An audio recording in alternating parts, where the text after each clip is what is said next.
And apologies for cutting through on that conversation with Dr. Kobina Dufour. You can catch a playback on all of our online platforms and our social media outlets. But for now, it's time to take you back to Parliament. The Minister nominee for Agric is appearing before the Appointments Committee of Parliament. Bryan Acheampong is seated as we speak. We have some live images coming through, and it's time now to listen to his turn of the vetting. Certificates. I've attended several conferences. My skills, intelligence gathering, investigations, research, business leadership. I have some publications, several of them, and some unpublished academic work. Thank you, Mr. Chairman.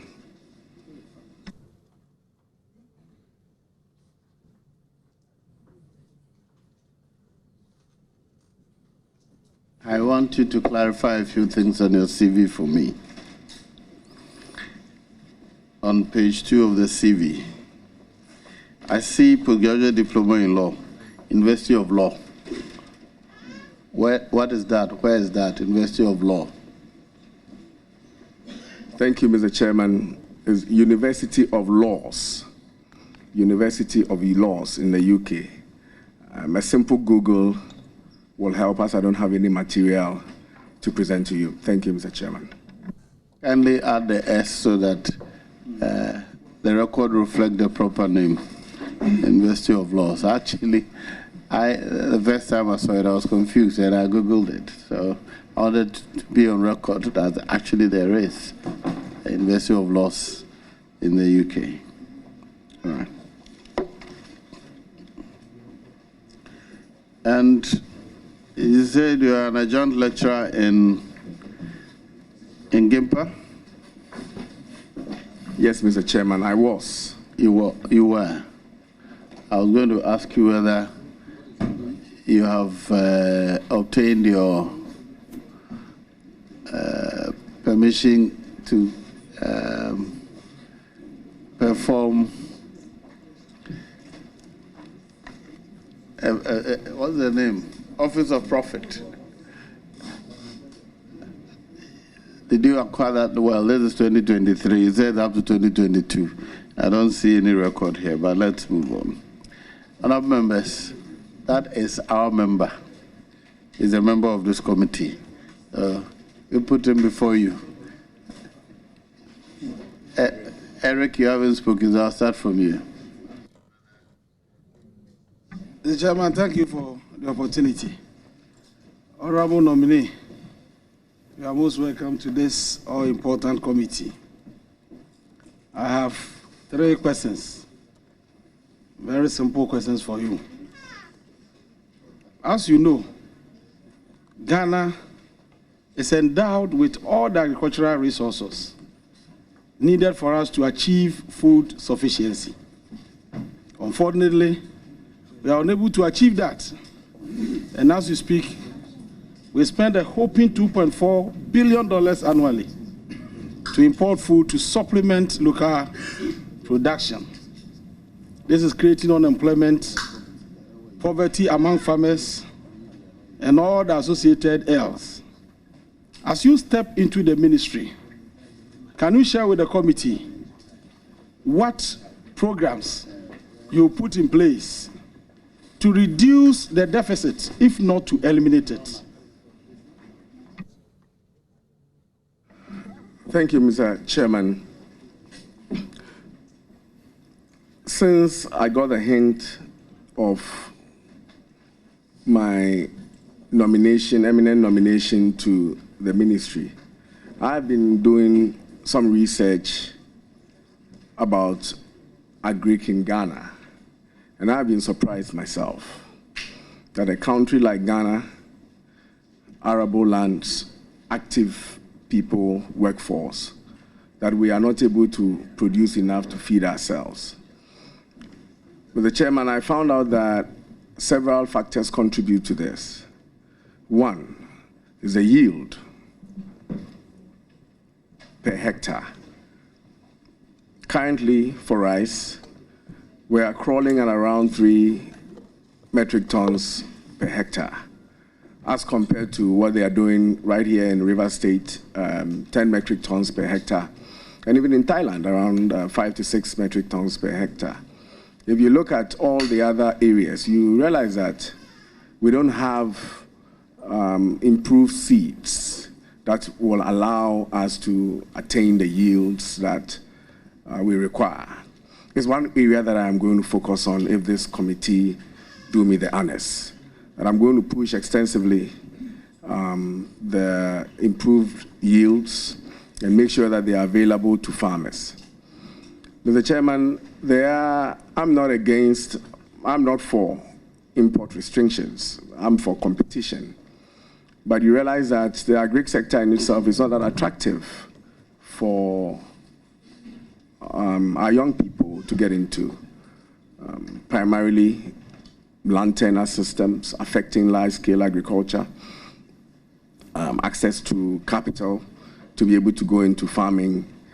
I want to focus on that in the next 2 years as best as I can to ensure that I make the agri sector attractive for young people, make it attractive for people to go into farming.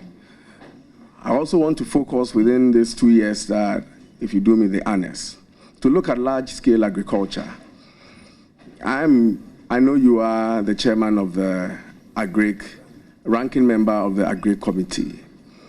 But I also don't see why, if Ghana consumes about 1.5 million metric tons of rice a year, that we are not able to produce 4.5 million metric tons of such, so that, I'm saying, Ghana consumes 1.5 million metric tons of rice. But I don't understand why we are not able to produce 4.5 million metric tons. 2, 1, for our own consumption, 2, for food resilience and buffer, and 3, for export. Because compared to our neighbors, we have perhaps the most arable land. So it's one major agenda that I have to see if I can push large-scale farming or lay the foundation for it within the period that I'm able to serve there. Thank you. You raised the issue of buffer, which is very, very important for every nation, because every nation must have food buffer against emergencies. And so somewhere in 2011, when the National Food Buffer Stock Company was being established, one of the mandates given them was to maintain or keep strategic food stocks against emergencies. So that should there be any emergency, famine will not consume Ghanaians. Will have something to lean on in terms of food. As we speak, since 2012, that an amount of 15 million Ghana cedis was advanced to the National Buffer Stock to support their operations. Not a peswa has been made available to them to enable them play this critical role in our system. So Ghana, as we said, we do not have a cup of grains stored anywhere against emergencies. Honorable Minister, what do you think must be done immediately to assure Ghanaians that should, in case of any emergency, the Ghana buffer stock will be ready to sustain us for at least some days to enable us find something else to do? Thank you, Mr. Chairman. I was surprised myself when I found out that buffer stock is struggling, to the extent that they had the opportunity to feed the free SHS program. They have supplied quite a lot, but they are not getting payments on time. So beyond their initial seed capital, they are struggling in other areas. This is something that I will push to reverse immediately, that I get in. I know that these are hard times, but I will advocate strongly that as part of our national security, we need to ensure that buffer stock is positioned to deliver us when we get there. So, Ranking, be assured, I'm going to work with you to ensure that buffer stock is resourced to do what it's supposed to do. Thank you. Mr. Chairman, my last question. Honorable nominee.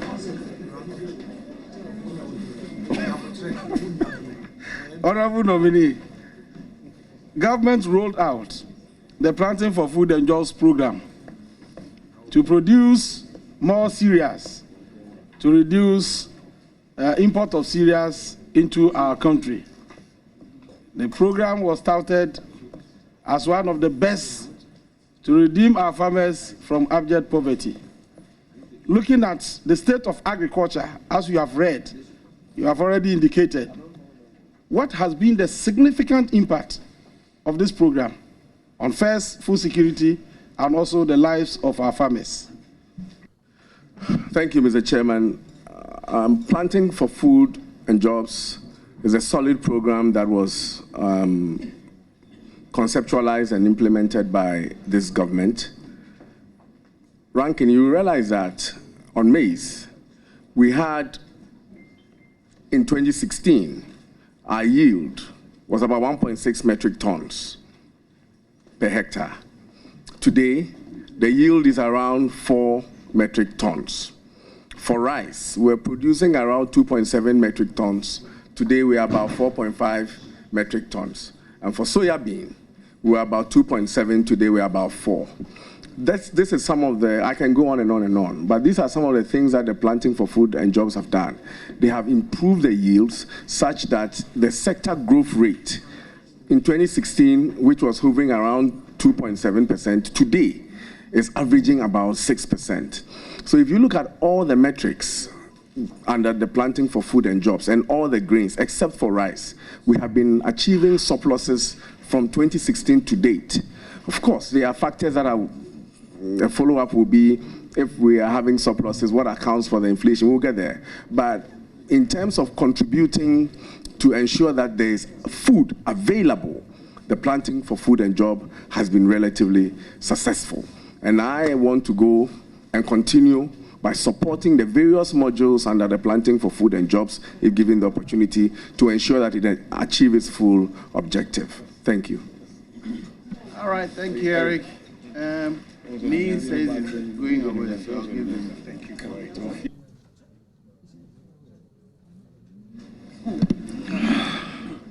Thank you very much, Mr. Chairman. Honorable nominee,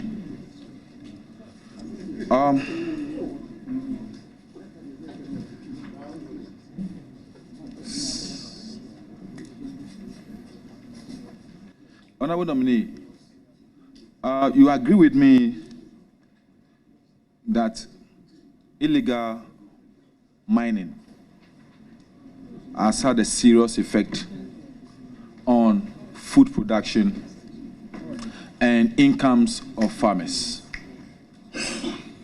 To what extent do you see this activity as a national security threat on the future of agriculture in this country?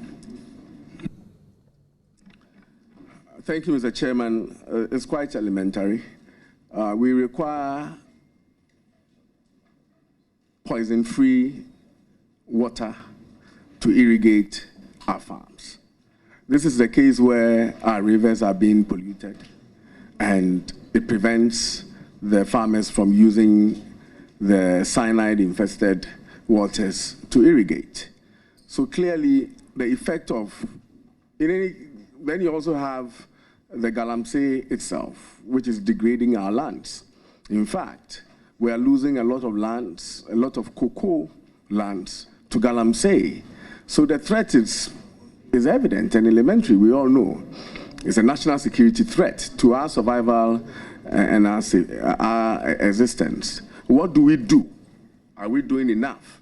I think that's something for us parliamentarians to assess, and if we are not doing enough, pass the laws, provide the funding so that those implementing agencies will have the right laws and right tools to do what they have to do for our collective security. Thank you.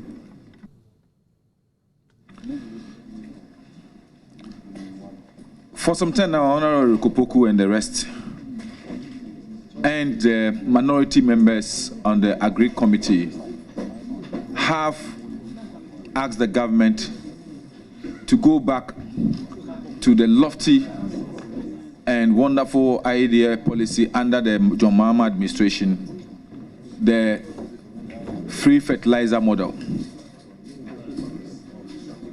Do you see it as a viable alternative to increasing food production in the country today, and also, to some extent, cocoa production? I think the scales of our public purse, when not adjusted properly, will lead to an imbalance elsewhere. I am not in favor of 100% subsidy when it comes to fertilizer. We can't continue on that tangent. In fact, if you do, what are you trying to achieve? We might as well share the money for Ghanaians to go and buy their expensive food on the market, because when you pump that much fertilizer into the system, the farmers in our neighboring countries are the ones that are going to benefit, because everything is going to be smuggled out. And so zero coupon fertilizer is not the way to go. However, we can look at, for example, if we had, when I was at Presec, Legon, we had a school farm, I think where the IPS is, and the school farm was feeding us with our basic vegetables. Once in a while, we get some good chicken from there. If we had programs like that, and government wants to subsidize the production of vegetables in schools and wants to contribute fertilizer for that, then we can understand. But on a mass scale, as giving fertilizer to Ghanaian farmers, I don't think is a way to go. Thank you.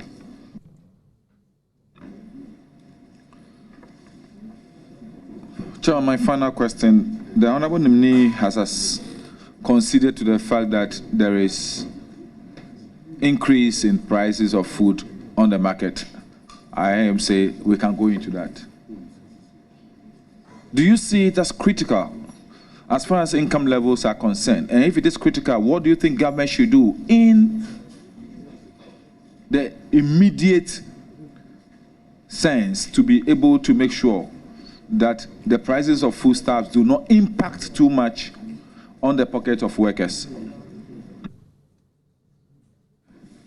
I think what government should do immediately is to look at the cost of bringing the production down, because there are other factors that leads to price increase. The logistics, price of fuel, transportation, and to some effect, greed are the ones that are contributing to the hikes on the market. And we all go to the market. But if the production, the cost of production itself is reduced through increased yield. So if you are getting, for example, 1 bag of maize per acre, and with improved seeds, you are now getting 5 bags of maize per acre, then it means that the cost of production has gone down. And that is why I said when I was answering Honorable Eric Opoku that I'm going to focus immediately on improved seeds so that I can increase the yields to bring the cost of production down. And as the economy normalizes, some of the factors that are also contributing to the hikes in price will also normalize. Fertilizer that used to be $160 per bag is now hovering around, in fact, shot up to about 600, and the price is also dropping. As the global logistics problems are calming down, the price of NPK fertilizer is also dropping. So the factors that were contributing to the increase in price are beginning to normalize. And perhaps for the first time, you saw food inflation also going down in about 8 months or so. So as things normalize, the prices will come down. But with a push of improved seeds, I believe that it will go down much faster. Thank you.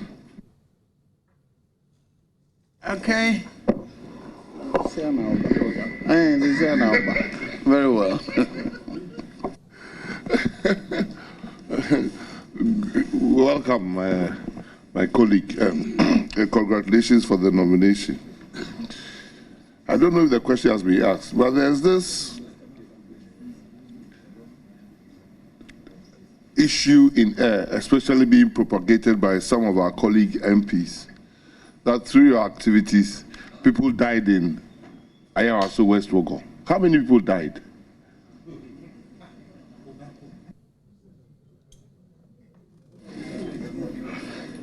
Thank you, Mr. Chairman. This is a question that I was expecting from the right. From my right. From my right.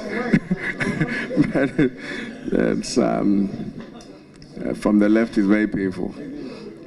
I am not aware, and perhaps say on authority, that nobody died on the incident at Ayawaso West Wuogon.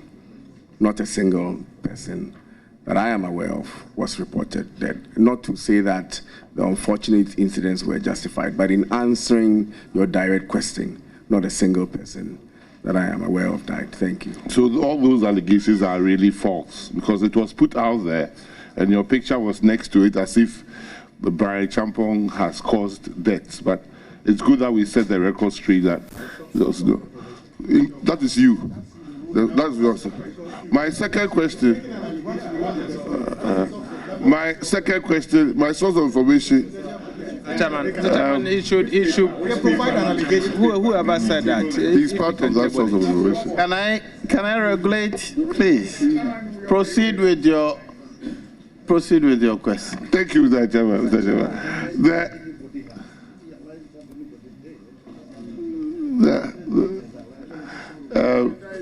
You are going to a ministry that has recently got a lot of media space about this huge issue about cocoa roads. Do you think Cocoa Board should be funding cocoa roads? Because I do not hear fishing roads or shea butter roads or energy or petrol roads. Do you think Cocoa Board should still be financing cocoa roads? And what are you going to do about, what new ideas do you have about the debt of the cocoa roads vis-a-vis the whole debt restructuring program? Thank you. Thank you, Honorable Chairman. I know about energy roads. Yes, enclave roads. I know about that. Yes, I am in support of Cocoa Board funding some critical infrastructure for as long as it facilitates the movement of cocoa products. I cannot support Cocoa Board funding asphalt roads in Accra, but I will support Cocoa Board funding an access road in Asankregua or wherever cocoa is grown. Sankore. That I can support. I am getting the briefing on the cocoa road expenditure. I'm still being briefed on it. It looks quite substantial, but I am also aware that the cocoa bills have been added to the government debt. If Minority Leader will note to that the cocoa bills have been added to the government debt, just like the ESLA and the DACHI, they've all been added to the government debt. And there's a program around this government debt restructuring. So I pray that by the time all this thing is over, Cocoa Board will have a new leash on life to be able to execute its mandate. Thank you. Chairman, thank you.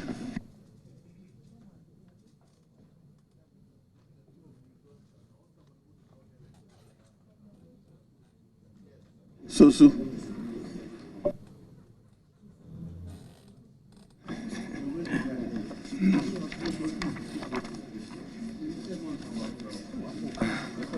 Thank you very much, Mr. Chair. Congratulations once again to the honorable nominee.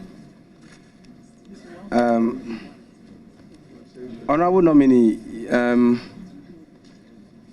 you were the Minister for National Security, the Minister at the Presidency in charge of National Security, is that correct? Mr. Chairman, I was a Minister of State In charge of at the Ministry of National Security. At the Ministry of National Security. So, what would be your take on the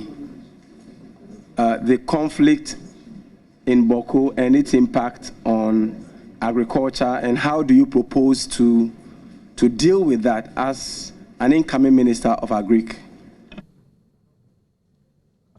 I like the linkage that you are trying to make with Boko and agriculture.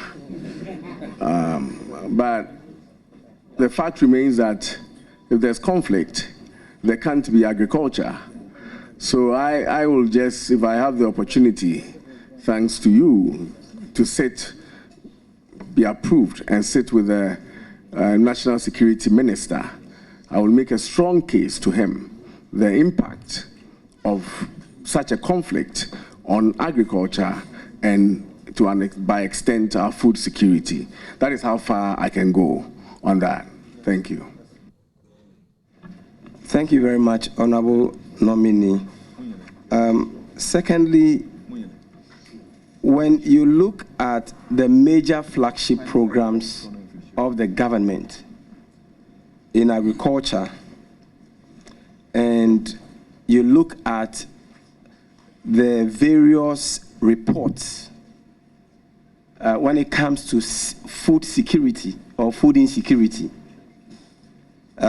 it almost looks like those programs failed to meet their targets. Because when you take a look at the budget statement, the 2023 budget statement, particularly look at paragraph 515, a lot of funds have been committed to these major government flagship programs. However, in terms of food insecurity, Ghana is gradually declining on all the major reports. When you look at the 2020 Comprehensive Food Security and Vulnerability Analysis, I mean, Ghana has declined consistently. So, would you kindly, assure the committee what you will do differently to secure, to enhance food security in Ghana? Thank you, Mr. Chairman.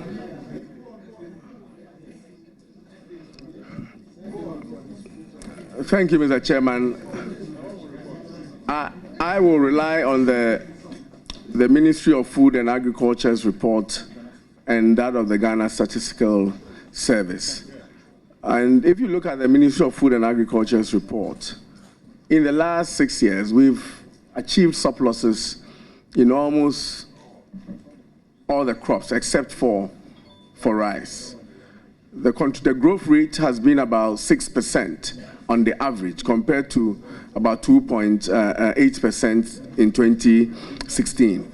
But if you look at the quantum of money that sits on the budget, and then conclude that a lot of money has been pumped into the Ministry of Agric, and therefore we should see a corresponding output, it becomes a problem because, Mr. Chairman, you have about 600, the Pualugu Dam, the Pualugu irrigation project, which costs about 5 billion Ghana cedis, is sitting on the books of the Ministry of Agriculture as contingent liability. And as and when certificates are submitted, it matures.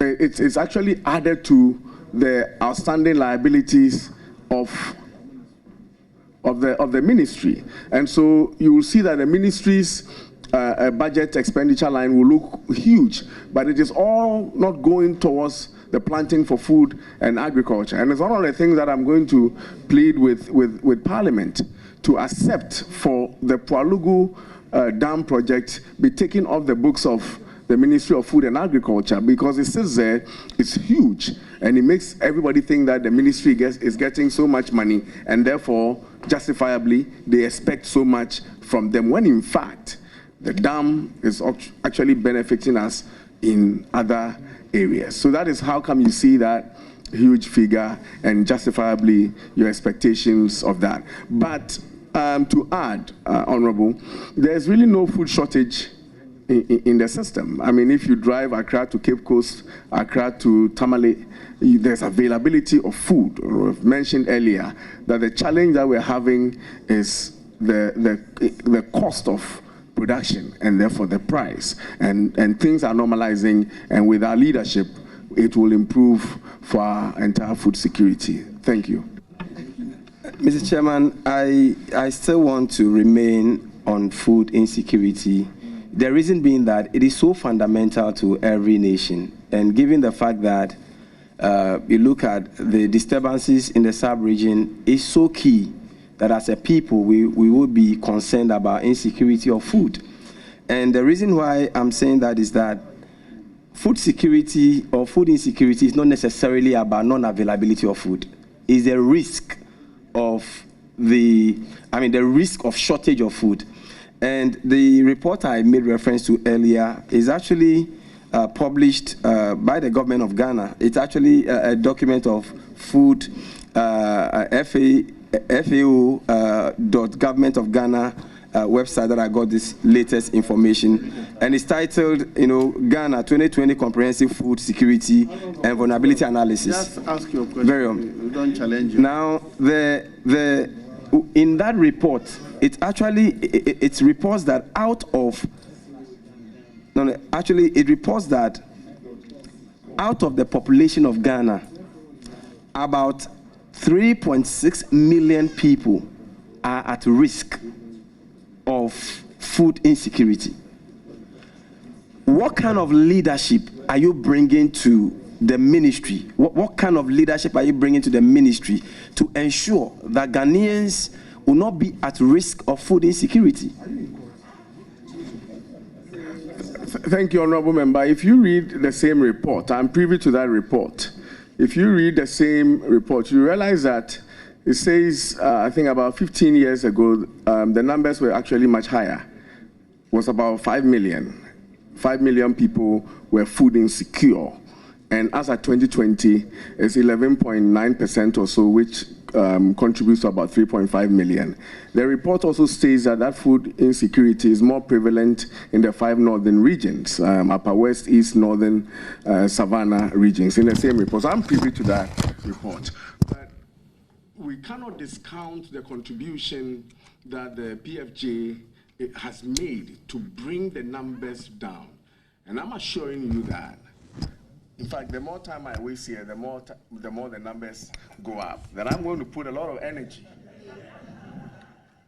to ensure that that number in the next 2 years is halved, if not eliminated. Thank you very much.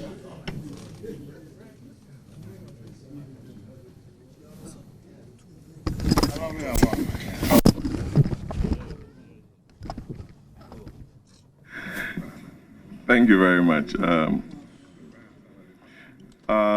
Minister nominee, congratulations, my brother.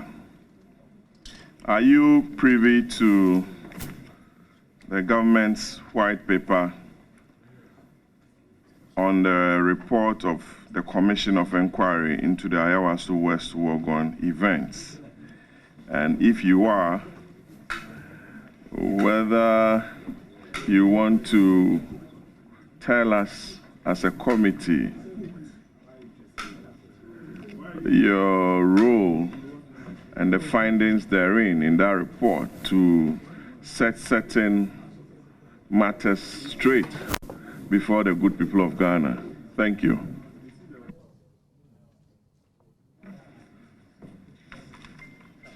Mr. Chairman,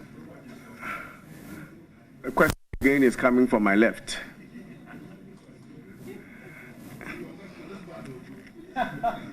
It's very painful.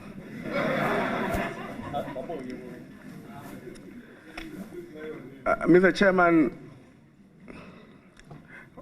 Ayawaso has been my Waterloo. It's something that in the performance of the duty of the state, an individual has been unjustifiably held liable for something that that individual knows nothing about. I have perused the 500-page report of the Ayawaso West Wuogon Commission, more than 500 pages. And my name was not mentioned anywhere in the report as having done anything. In fact, if you look at the findings, and I have a copy, an abridged version of the findings here. If you look at the findings of the report, Mr. Chairman, except for Chapter 3, Findings and Recommendations, bullet point 1.7. Chairman, for the record, I want to read. In this regard, the Commission finds that these persons were deployed. These persons here means the SWAT team were deployed and commanded by a police officer named DSP Samuel Azugu under the authority of the Director of Operations of the National Security Secretariat. It continues to say that, and with the ultimate responsibility of the Minister of State for National Security.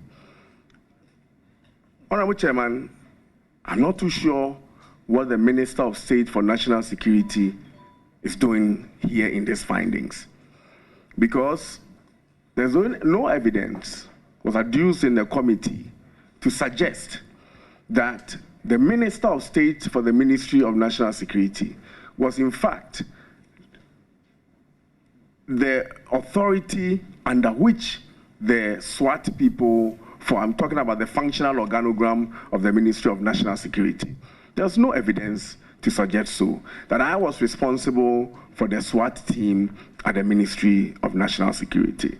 So if a finding is made that the people were sent to Ayawaso under the command of a police officer, and the police officer was under the command of a Director of Operations, and the Director of Operations is under the command of the Minister of State of National Security, and the Minister of State of National Security is under the command of the Minister of National Security, and the Minister of National Security is under the command of the President, and so on and so forth. Where does it end?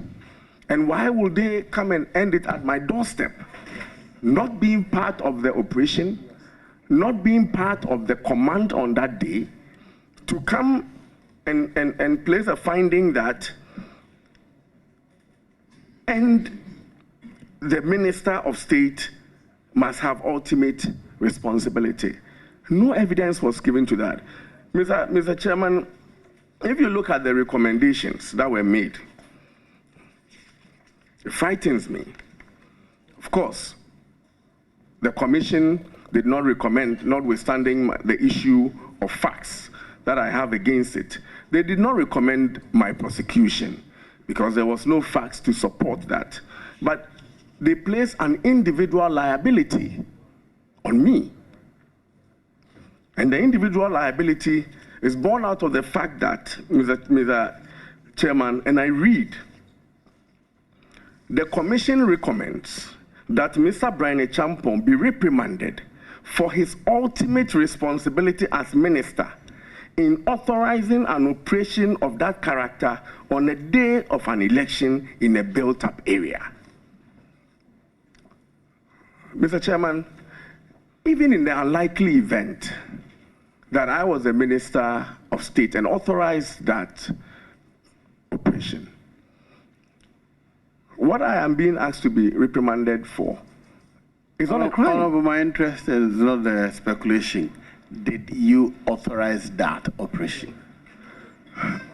Mr. Chairman, I did not authorize that operation, and that is why it was easy for the white paper to say that they reject the recommendation because it is without basis. But I must add that the Ayawaso incident is a blot on our democracy. I pray that it doesn't happen again. I sympathize with those who are wounded on that day. Indeed, when I was there at the Ministry of National Security, I ensured that all those who were wounded were treated at the 37 military hospital, and all expenses of such were paid by the state that authorized the operation. Subsequent to that, Mr. Chairman, laws have been passed by this House, and today we no longer hear about vigilantism the way we used to hear about it in the past. It was unfortunate it happened. It should never have happened, but be that it may, it's past and gone. But where the liability is being placed is where I think is misplaced. Thank you very much. Thank you very much. I'm happy with your response. Mr. Chairman. Just a second. Patrick, just a second. Chairman, please, the honorable nominee in his answer indicated that the state paid for the authorized operation. Was he referring to surgery?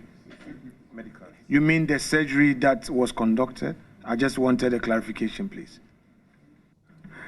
Indeed, I am aware, because I was briefed, that all those who were wounded were taken care of at 37 and all their bills were paid. That is what I was told, and I believe in the briefing that I was giving. Thank you, Chairman. Honorable Acheampong, in 2011, Biosafety Act was passed by the Parliament of this country, permitting the production of genetically modified foods. And by 2014, field trials had started with GM rice and cowpeas in Ashanti region and cotton in the 3 northern regions. Subsequently, there were protests by the Catholic Bishops' Conference and food sovereignty non-governmental organization, to the extent that an injunction was placed on this process. We have 2 schools of thought on this very beautiful program of GMOs. What is your take on that? And are you interested in revisiting that issue, which is stalling? Thank you. Thank you, Mr. Chairman. I stand advised by the Biosafety Authority on the way forward on GMO. I'm not an authority in that space, and I'm not going to push an agenda of mine when it's hazardous to our population. Parliament set up the authority. They are competent and technical enough to advise a minister, and whatever decision that is being made because of the public interest, you can be sure that I will run it by Parliament, and if I get the nod before such will be implemented, notwithstanding that it's coming from the Biosafety Authority. Thank you. Thank you. Chairman, my last question. Two. My last question. Are you challenging the chairman? Are you challenging the chairman? Honorable nominee, I see the good people and the chiefs from Kwahu right behind you. And I know Afram Plains, or Kwahu North, is a very, very important area in terms of food production in this country. Government has secured a loan to even construct a bridge across the river. And we vetted Honorable Afri Akoto here. We asked him questions about the Kwahu North Plains and also the Accra Plains. I don't think you have more than 2 years at the ministry, God willing. What can you do within this space of time to turn around the fortunes of these 2 plains for Ghanaians to remember you for? Thank you very much and congratulations. Ayawaso, and save for not being accused of conflict of interest by pushing a lot of agric to a farm place. I would like to generalize the answer that I am going to lead the ministry to ensure that there's food safety in the next 2 years. Thank you. Food security, not safety, food security in the next 2 years. Yes. Yes. Thank you, Mr. Chairman. Honorable nominee, it is trite learning that fertilizer application is time-bound. Over the past 3 or so years, anytime government releases these fertilizers to the rural people, most of the time for fertilizer application is gone. What will you do if you are given the nod to ensure the timeous supply of fertilizer to the local people, like people of Tobodom, Jamatimpunim, among others? Thank you. Thank you, Mr. Chairman.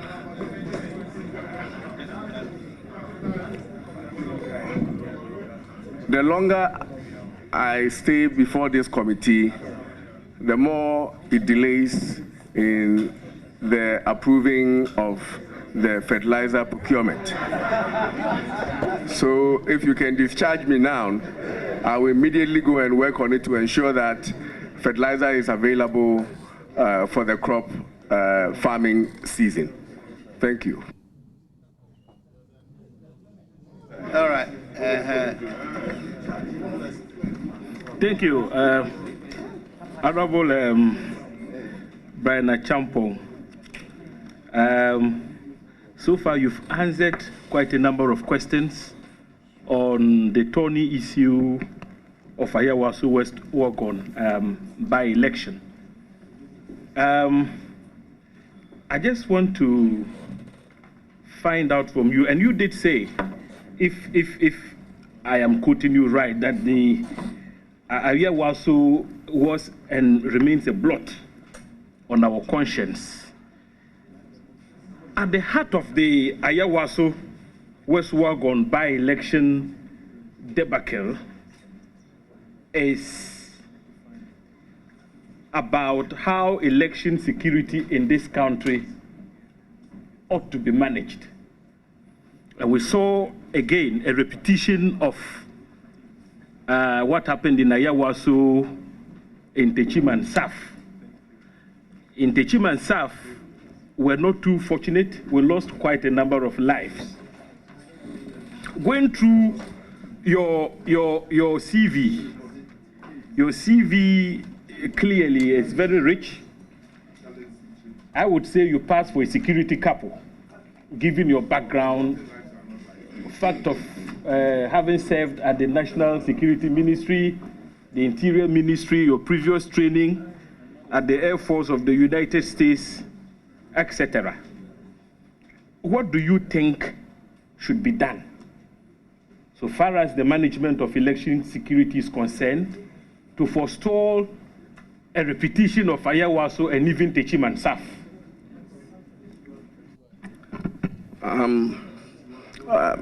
Thank you, Honorable Agaga. I sat with you on the Defense and Interior Committee, and I had prepared, honestly, on a straight tangent of agric and food security. If I had been prepped that a question will have a linkage between Ayawaso, Techim, and Etiwa East and how it affects agric, I'm sure I would have been, I'll train myself on that. But forgive me if I plead with you to stay in the lane of agriculture for today. I'm grateful. Mr. Speaker, given the background of the nominee, yes, admittedly, he's going to serve at the Ministry of Food and Agriculture if given the nod. But you see, the purpose of vetting him is to afford us the opportunity to bring out, tease out what is done previously, and if he has some experiences to share, he's asked to share those experiences. Honorable, you're asking him what he will do in the future. And in particular, as a sector, somebody else is responsible. If he makes a comment or suggests something, it may become a basis for comparing him and that other person. So I suggest that you ask another question. Ask another question. Very well. Mr. Speaker, then this shouldn't pass for my first question, so that I can ask a different question. Because of the ruling, in light of your ruling. No, first question. Oh. Well, honorable nominee, in fact, when you were nominated by the president to serve in the Ministry of Agric, of course, subject to parliamentary approval, quite a number of people said so many things, and they did that because of your background.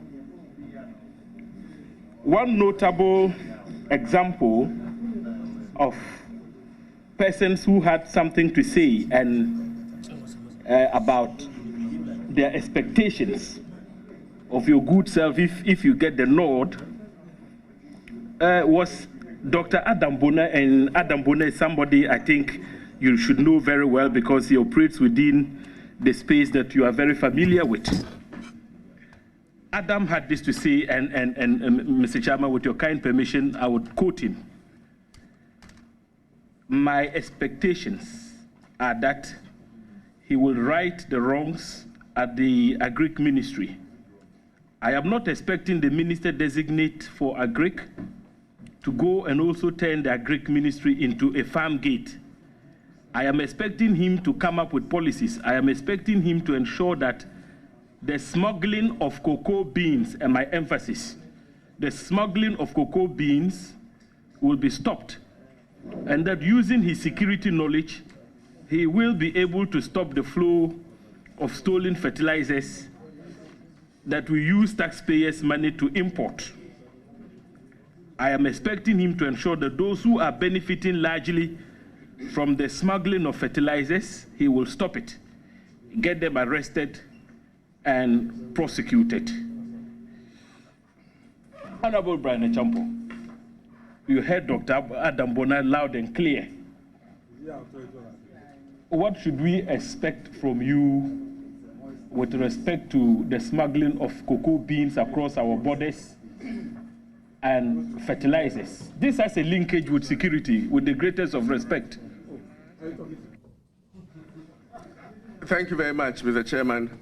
When you mentioned the name of Adam Bona, I panicked because I have not heard him say any good thing about me in a long time. So I will call him and commend him for this palatable statement. It's one of hope and believe that Bryan is an action man that will get this done. If there's smuggling, you can be sure that with my background and experience, I'll work with the system to make sure that it's dealt with. I have become aware, yesterday somebody told me that it's not just smuggling alone, legitimate export of our produce, that there are trucks in Techiman and up there carting our rice to Nigeria and to Burkina and all that. And if they can see me and hear me, they should be on alert that if this committee approves me, hopefully, it's going to come to an end. It's going to come to an end. It shall come to an end.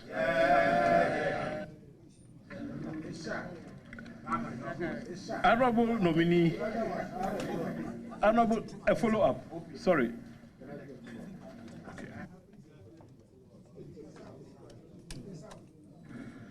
Honorable nominee,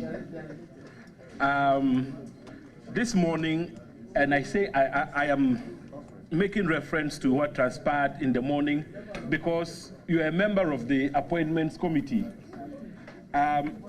The Minister-designate for Trade and Industry spoke about import substitution and he made specific reference to rice farming. Now, I come from a part of the country where we are endowed with fertile lands for rice farming. I'm talking about the Fumbisi, Bedembilisi valleys, and Honorable Patrick Boama is aware about the valleys. Those valleys stretch from Bulsa land all the way into Mompurugu. So you have Kategra, you have Jadama, you have Yaraba Kubore. There are about 7 valleys. And agricultural experts have said that if those valleys are put to good use, Ghana could feed the whole of West Africa with rice. Now, I've asked the former Minister for Agric this same question before. Unfortunately for us, the road network linking those fertile valleys and the network runs through Navrongo, through to Sandema, Fumbisi, Yaraba Kubore. It's very bad, in terrible shape. Honorable Minister, first, what would you do to ensure that the potential of the valleys are fully tapped? And 2, what would you do to improve upon the road network? 2 questions in one.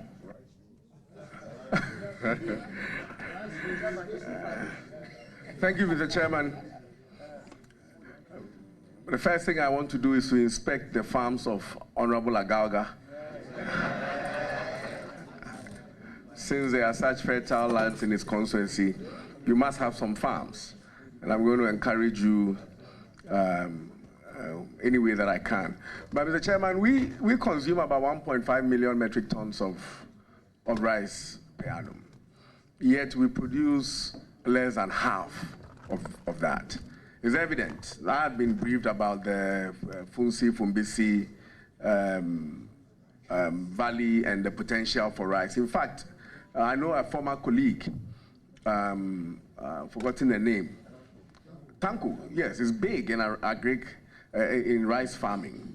We are going to support individuals to go into large-scale rice farming. We're going to take full advantage of the valley. It's Ghana. We're going to take full advantage of it to ensure that just that valley alone will be able to feed or meet that 1.5 metric tons that we consume, so that everything else that is produced down south can serve as a buffer. But it is my hope that within these 2 years, whatever investment that the government and parliament can put in to ensure that we dedicate that area to meet that target. Since our colleagues are in, I'm sure that we should be able to do it. It's just a matter of will and leadership. Rice farming has not much to do with money. And with the right leadership, with the little that we have, and the fertile soil that we have, we should be able to produce a 1.5 million metric tons. And with your support and that of the Agri Committee, I believe that we should be able to do it. Trust me on that. My last question. Oh, We've already had a lot. Mr. Speaker, the first one was overruled. No, please. Mr. Chairman, I thank you. Honorable Bryan Acheampong, I congratulate you on your nomination. Just some preliminary comments. I take inspiration from past military officers who have served as ministers for Agric. In particular, I know about Colonel Banasco, who was Minister for Agric in 1973, Commissioner for Agric. And then later he became the Commissioner for Cocoa Affairs. You can find, I'm not a small boy.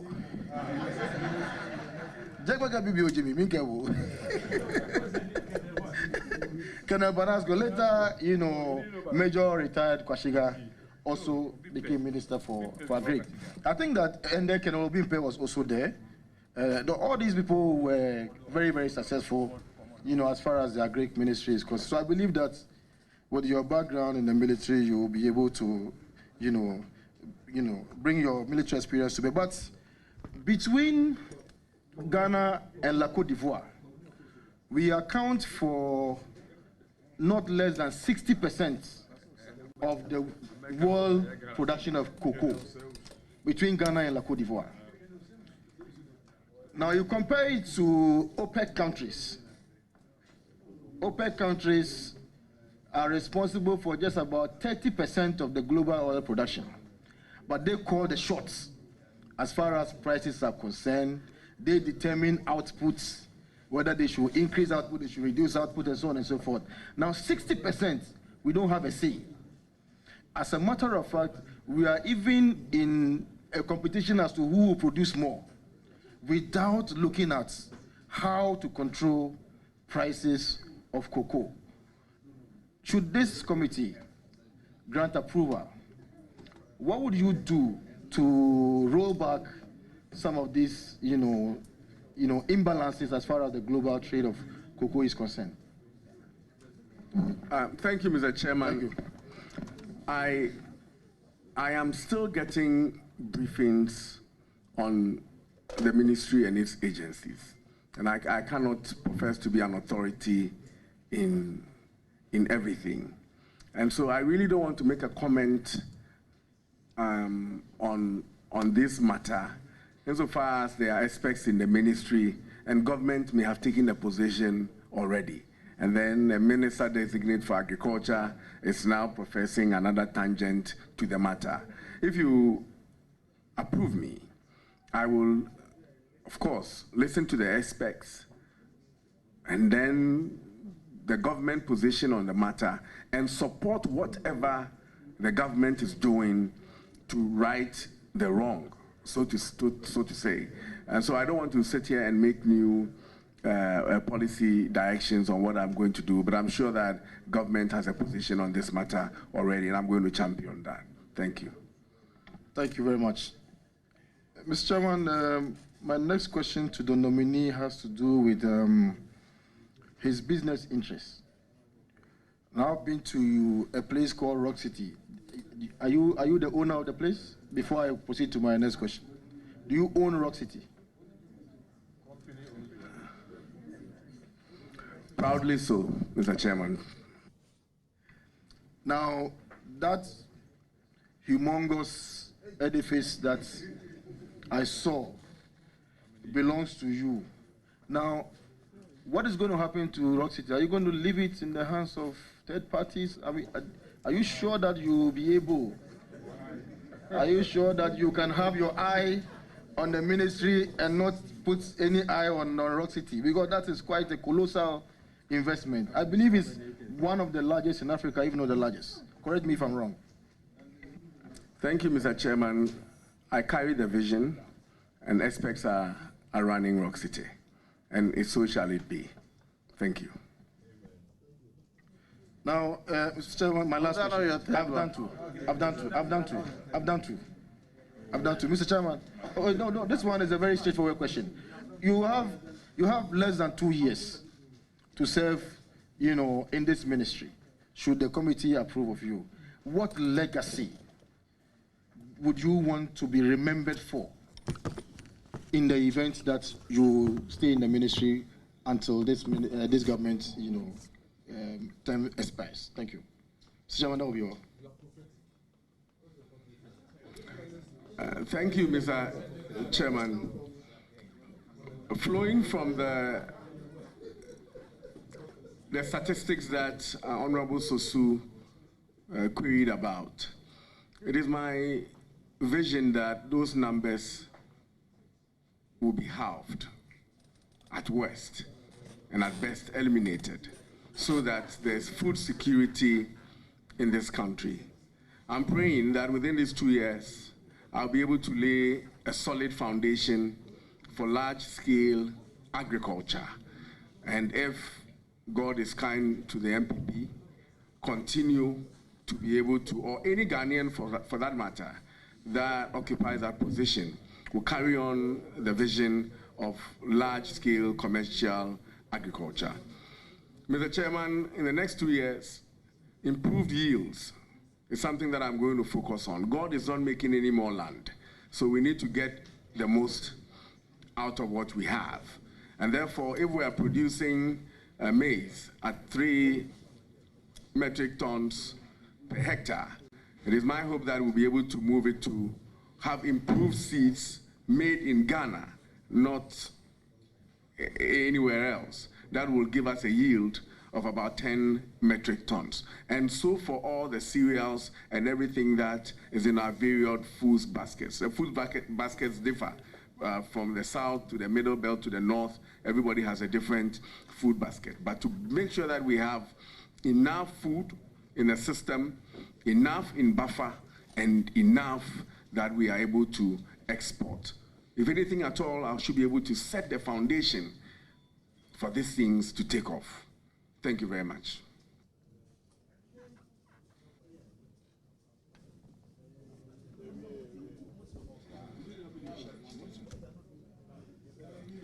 Thank you, Mr. Chairman, for the opportunity. The Honorable nominee and I began our PhD together at the University of Ghana, Legon, in the same class. Unfortunately, on my part, he has gone further than I have gone. He has gone through almost all his, steps to be called. I'm still in the process. Mr. Chairman, I have been listening to the nominee answer questions on Ayawaso Wuogon. And Mr. Chairman, after Ayawaso Wuogon, where a number of people were injured, came the general elections, where over 5 people were killed and over 15 people injured. The honorable nominee until today was on record to have described what happened at Ayawaso as the most peaceful by-election ever.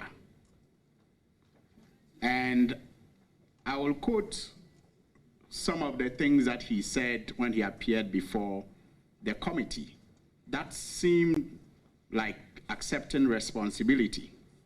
Quote, Mr. Chairman,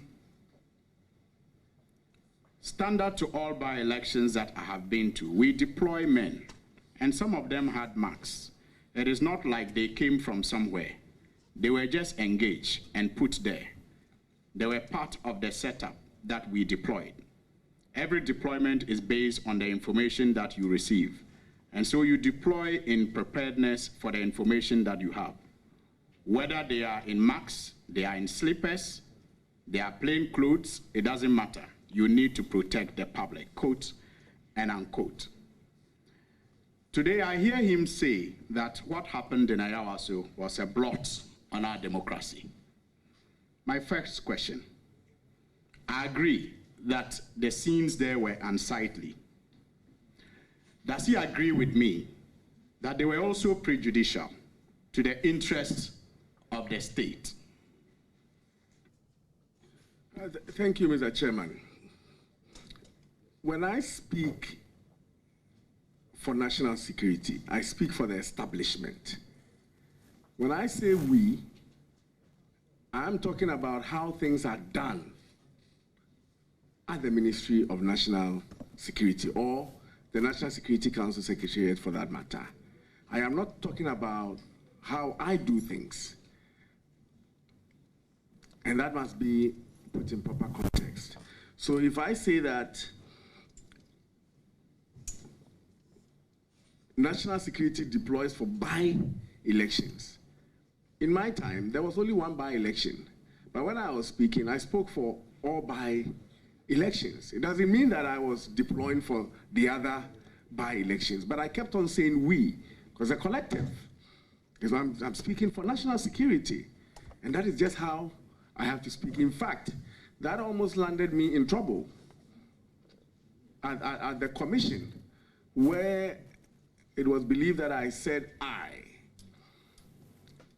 And they combed through the records for 13 minutes that I was at the commission. They played tapes. We all listened, waiting for me to have said I, which then places responsibility on me. But I never said I said we.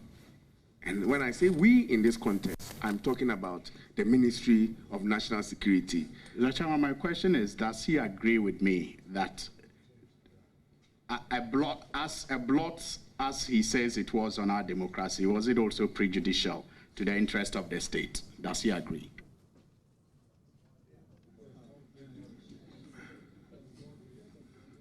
Mr. Chairman, I need guidance on this one. I don't know, maybe you explain the prejudicial in respect of what? Maybe you'll explain further. Was it in the interest of the state? I'm sure that we know the meaning of prejudicial. It's an English word.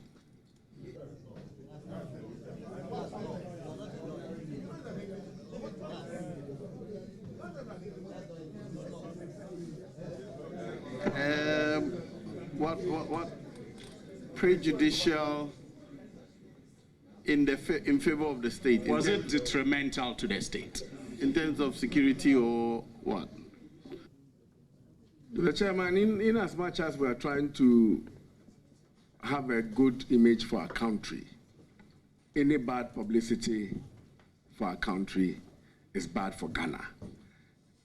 That much I can say. And therefore, if I say it's a blot on our democracy, then that is how I am looking at it. I'm also looking at it from the fact that people were injured, and it should never have been the case. For that one, and for all other by-elections that there have been injuries, that should not be how our elections are conducted. Thank you very much. Mr. Chairman, so I've heard the nominee. He may not use the word prejudicial, but he agrees that it was detrimental to the interest of the state. Mr. Chairman, I may have also heard him talk about why he should not personally be held responsible for what happened, because he may have had, in his words, other supervisors senior to him. He's even gone to the extent of making reference to the president, who is the commander-in-chief and all of that. But I've heard him, Mr. Speaker, and I think we've all heard him. But, Mr. Speaker, there is a commission of inquiry report. And all that he says, Mr. Chairman, on this table and outside this table do not amount to stepping aside the commission of inquiry report. And the finding, 3.3, paragraph 36, is clear that the commission recommends that Mr. Bryan Acheampong be reprimanded for his ultimate responsibility as minister in authorizing an operation of that character on a day of an election in a built-up area. That is the recommendation, or that is the finding. I mean, those are, that is the recommendation based on findings that the Commission of Inquiry made. Mr. Speaker, I go back to my popular constitutional article today, 94 2D. And I ask, prejudicial to the interest of the state for good reason. If we all agree, Mr. Chairman, that it was a blot, it was instrumental to the interest of the state, this Commission of Inquiry report says that he should be held responsible and should be reprimanded. First of all, was he reprimanded? And since this Commission of Inquiry report has not been stood aside, is he qualified to be a Minister of State? Thank you, Mr. Chairman. I would like to provide my schoolmate and classmate some education, since I have gone a little further than him. If you look at the constitutional provision, and this is not to justify in any way what happened at Ayawaso. That is not what I seek to do. But if you look at the constitutional provision 280C, it says that the Commission of Inquiry shall furnish in the report the reasons leading to the conclusions stated in the report. That is 280C, that if there's a finding, you provide reasons for those findings, and then you make recommendation. And I'm saying that in the 500+ report, there wasn't any mention of me having authorized anything anywhere in the report. So everybody, including myself, was surprised and afraid that my name found expression in the conclusion that I should be reprimanded. And that is why my classmates, if you look at the commission, the white paper that cleared me, individual liabilities 6.3, it says that the commission, the government rejects, emphasis rejects, the commission's recommendation on paragraph 8.3 because the commission failed to establish the factual basis for that recommendation. That is what the white paper said. That you say we should reprimand him for authorizing an operation in a built-up area, but we reject it because you have not provided any reason to support that assertion. So yes, I have been cleared by the white paper, which forms part of the commission's report. But notwithstanding the report in itself and the white paper, it's my conscience that I have to live with. It's me, Bryan Acheampong, the Presbyterian, notwithstanding everything that I am known for. I have to be able to live with myself. I am a man, I'm responsible for what I do. I cannot be responsible for what everybody else does. And I'm saying that for Ayawaso West Wuogon, I did not authorize it. I didn't know anything about it. When I had opportunities to speak, I spoke in the collective that yes, I knew of the SWAT team. I have been briefed about the operation, and I said at an FM station in Nkoko that in fact I was unhappy with the way the operation was carried out, and that if I was there responsible and in theater, that I would have done a much finer job than those there did. So yes, there was a commission of inquiry. Yes, they made some findings without basis. Yes, they made some recommendations. Yes, the white paper was written, and it cleared me that there was no factual basis for what they were asking the government to do. Thank you.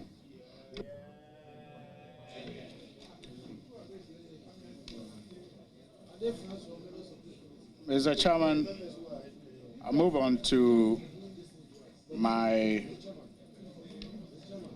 last question. Maybe this relates to farming, agric. You have made reference to Honorable Tanko, former Member of Parliament for the Yaba constituency, who is a large producer of rice. In that enclave, Akando is also, doing very well in the production of rice. Honorable Akando. Honorable Agalga is saying me too. Between the two of them, I'm a small boy. I mean, they are doing thousands of acres. I'm only doing hundreds of acres, so I don't compare myself to them at all. But there is currently a problem with paddy rice. The paddy rice that was produced last season do not have a market because government has directed that none should cross our borders. Yet, the capacity of processors in the country is not enough to take the paddy that was produced from last year. So you have paddy locked up in storerooms and warehouses of these producers, dictating the prices even downwards, making farmers run at a loss, given the cost that they incurred in producing this paddy. How will you, if you are fortunate to be approved by this committee, deal with that? Thank you, Mr. Chairman. I've become aware of this situation, and I know that the Nigerian rice traders are on the market buying our rice, even though we are complaining that we don't have enough rice to feed ourselves. I don't know if the ministry will be comfortable with what I'm saying. The deputy minister is here. But I found out that, and the deputy minister of finance is also here, so this may put me in trouble, but it's quite nauseating that as we speak, we have agric machinery sitting at the ports since 2020 that the people of, the good people of Ghana paid for. And it includes machinery that can be used to process some of this rice. And it's still sitting at the ports. Mr. Chairman, I know that the Deputy Finance Minister will be very, very angry with it, but it's still there in about 30 containers. I can assure you that this situation is one that has come to my attention. We will deal with it. Every agric machinery that we import is going to go into dealing with the situation that we are talking about until such a time that the private sector have the capacity to mill our rice to feed into the population. I will act on it, Honorable Suhini. I shall. Thank you very much. Very well. My deputy wants to go elsewhere, so I'll give him the chance to ask 3 questions and continue.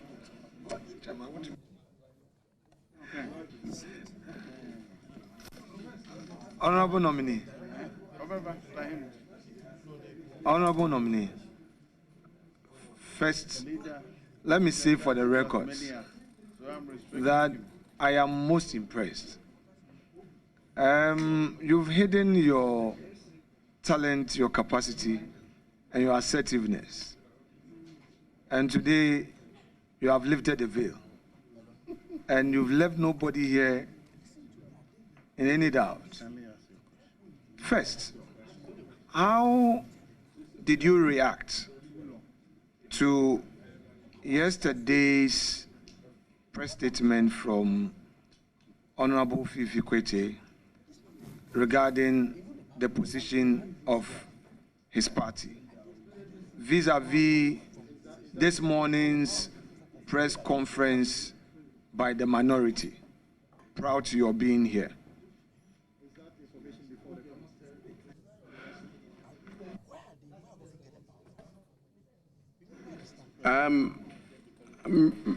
Mr. Chairman, I have been in conclave preparing for this vetting, and I have not been apprised of a statement by Fifi Kwete or a press conference by the minority leader. I'm sure that after this meeting, I will be properly briefed, but I've been in conclave preparing seriously for this, and I'm not aware of any such statements.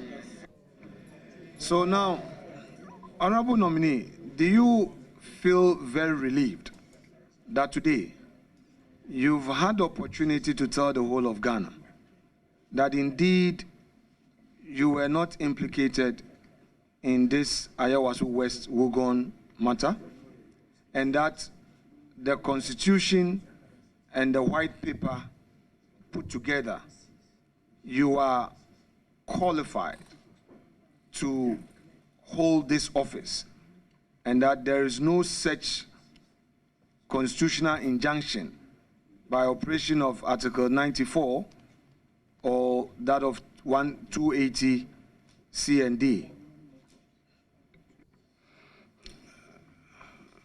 The Presbyterian God is a powerful one, and I knew that a day will come. Honorable, hold on. Is it Presbyterian what? The Presbyterians have a God different from the others. Is that what you're suggesting?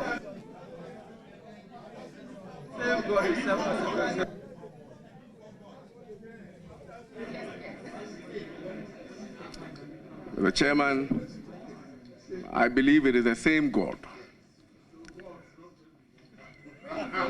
A Presbyterian, Asumdwe. And I knew a day will come when I'll get the opportunity to explain and lift the veil of the propaganda surrounding the Ayawaso West Wuogon. And I'm grateful that I have the opportunity today. For those who want to believe me, I'm sure they've moved on. And for those who don't want to believe me, I don't think this will even provide the opportunity. But as long as I've been heard and my conscience is clear, I think I'll be able to move on. But secondly, on the matter of me being indicted, I think I applied to become a candidate of the New Patriotic Party during the 2020 elections, and I was accepted, and presupposes that nothing holds me from becoming a Minister of State. Thank you. Now, you've spoken a lot about agriculture, the fact that you want to provide leadership for the purpose of food security. Now, we know that cash crop is critical for our foreign exchange support, especially cocoa as a cash crop. You've talked about how Galamsey has affected cocoa production. You have received some briefing from Cocoa Board, correct? Before I proceed.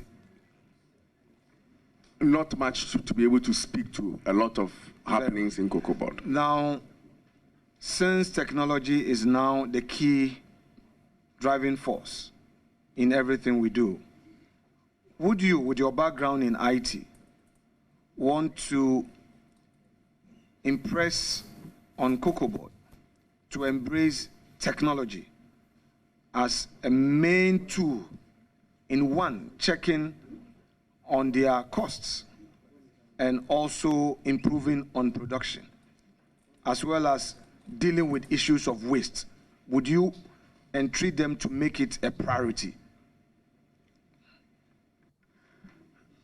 Honorable Chairman, the Deputy Minority Leader knows my background in IT. In fact, my PhD is in information systems.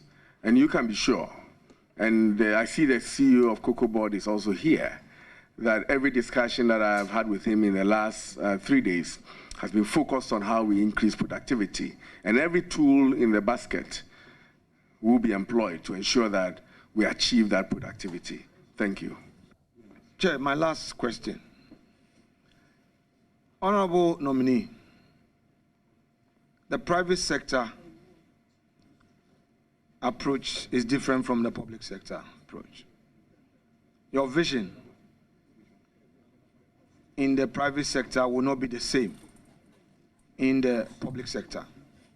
So, two-in-one question. One, how do you hope to use this drive to push your vision getting into the public sector? I know in the past you were a minister of state. Now you are going to be a cabinet minister. You are not reporting to a minister. You are now going to drive the vision of the president and your own vision in a sector which is very key. So that is the first of the two. Second, from the briefing you've had, are there still donor support for agro-related programs, such as chemical supply, fertilizers, and other inputs for farmers?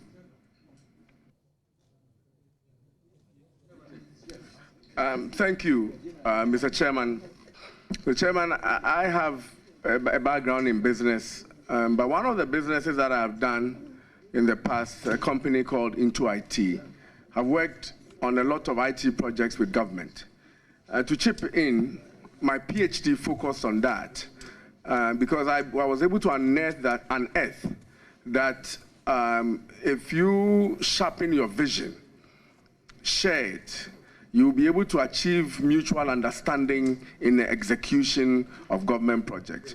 My job, principally, is to ensure that the vision of government is sharpened, explained, the objectives so set And I lead the team in the ministry, the same team, to achieve a different, much higher productivity. In fact, if you look at my background, I did a project at the Controller and Accountant General's Department.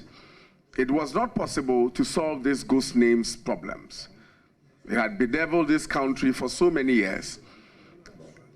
In the last 8 years, my software have removed about 60,000 people from the payroll. Before we started, Mr. Chairman, before we started, it looked impossible. But we studied the problem, we designed a solution, we implemented the solution with the same people at Accountant General, and we achieved the results. We have gone on to implement other software products in government and has achieved marvelously in Ghana and in the sub-region. So I have an experience with working with people and working with the public servants. And I believe that this same skill will lead me to achieve the set objectives of government in the Ministry of Food and Agriculture. Yes, there are donor funds at the ministry. The ministry is executing several projects that are being funded by the European Union, the World Bank, and others. In fact, in the last couple of years, there have been some gaps in some funding that we received from the EU. We're going to work on all that to make sure that as things normalize around the world, we have a fair share to drive our great productivity in Ghana. And I'm sure that as we do that, there will be more opportunities for fertilizer and all the interest that private business people have in the country. Thank you. Mr. Chair, thank you so much for the opportunity. Honorable Bryan Acheampong, I wish you many accomplishments. You've made it. You've made all of us proud. A Kwewu businessman and a Kwewu businessman and a... Yes, Honorable Ayaga.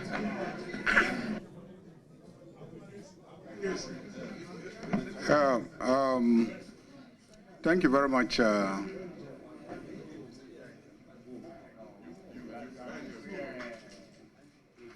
Thank you very much, Chairman.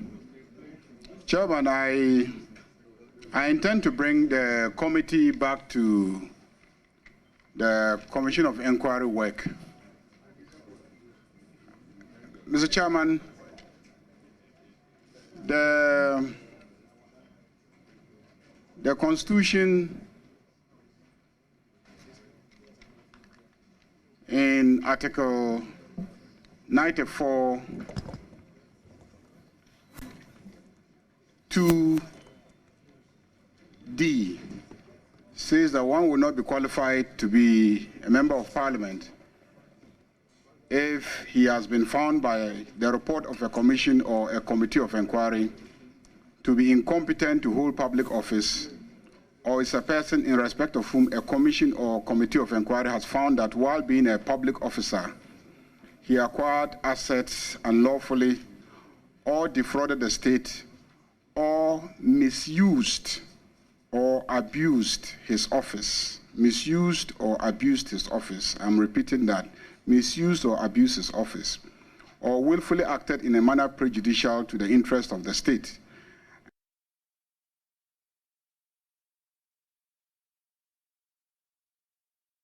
So, Mr. Chairman. Yes. The issue is that I have listened to the nominee repeatedly admit that findings were made against him, that those findings were unfortunate and not grounded on the facts. Please, before the commission. Let's correct the record. He has admitted that recommendations were made against him, not finding. There are two different things. And so I was actually going to ask him whether there were any findings. So you finish. Mr. Chairman, he's my friend, there's no doubt about that. But we're all doing our work here. So, Mr. Chairman, that's your ruling on the matter. But I thought he would have proceeded on an assumption that nothing there implicated him or anything of that sort.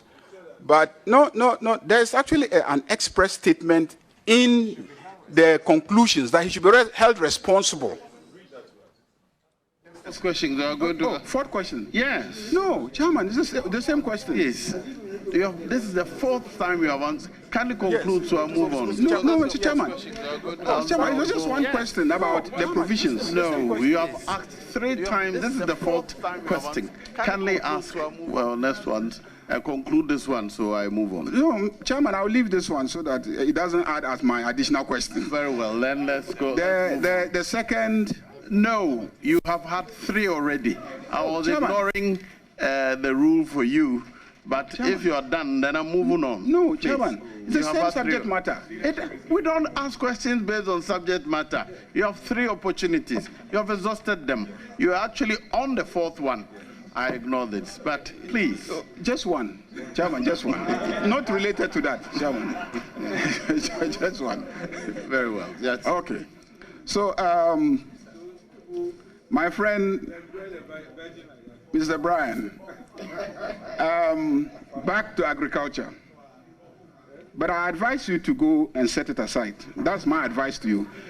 But on the issue of agriculture,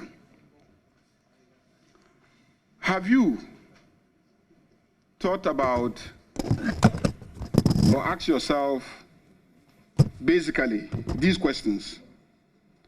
What should be the average calorie intake of every Ghanaian? I'm building up something. I'm building up something. He's laying foundation. But let's him answer. He's laying foundation. No, they are interjecting. Have you asked yourself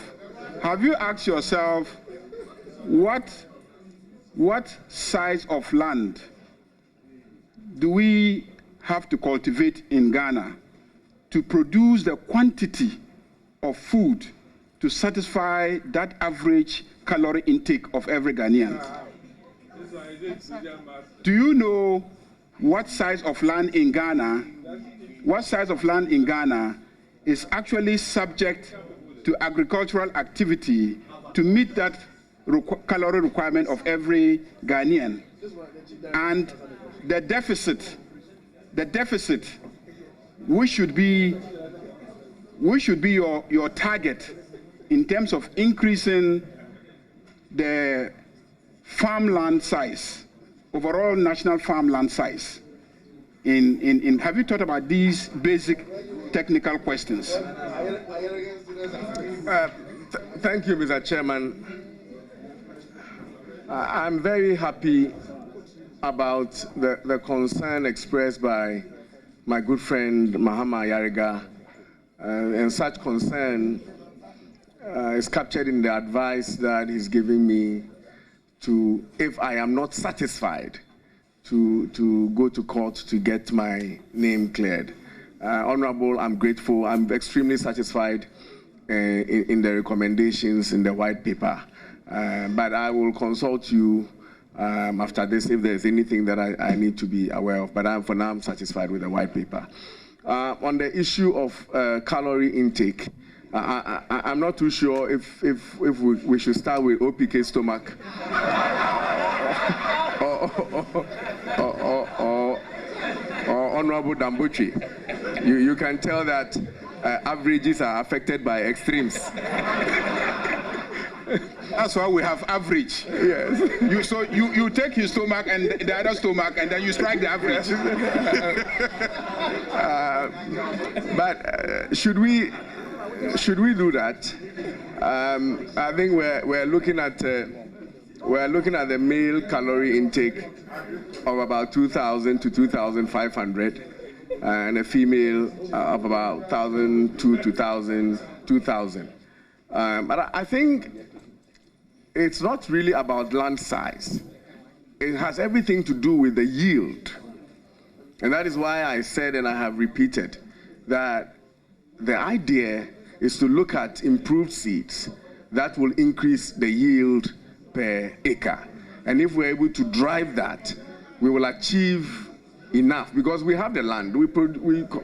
I think our farmers, the 3 million farmers in Ghana that we have, are working on about 9 million hectares of land, yet we are not meeting the demand. And so the whole idea is to increase the yield.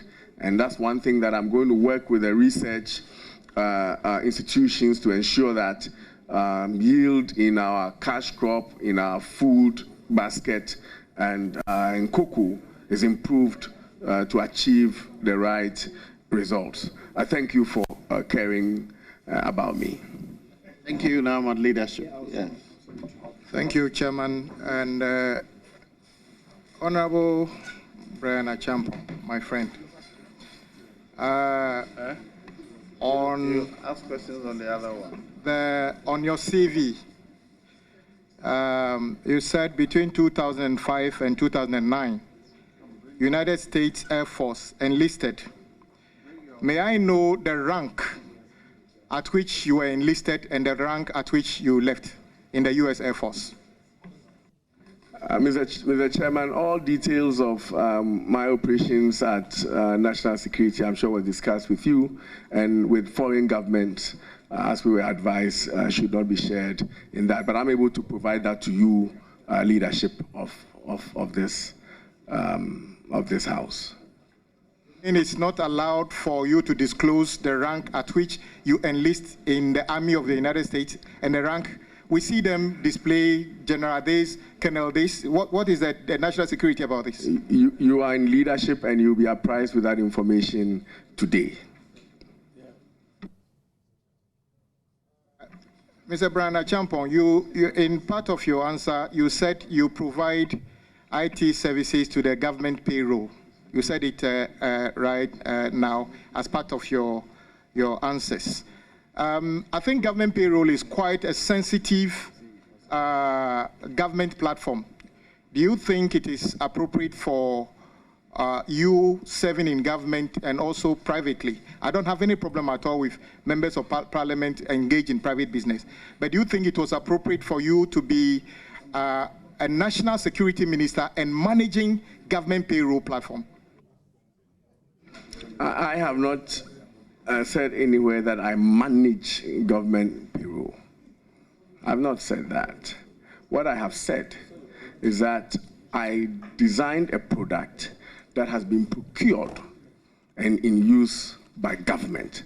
I don't work at an accountant general or process their payroll on a day-to-day basis. I don't do that. You own the software by which the government payroll operates? It has been procured, so I no longer own the software. Do you provide any after-sales service to the software at all? Naturally, if you understand anything about IT. I do understand a bit. Thank you, Mr. Architect, the Honorable Architect.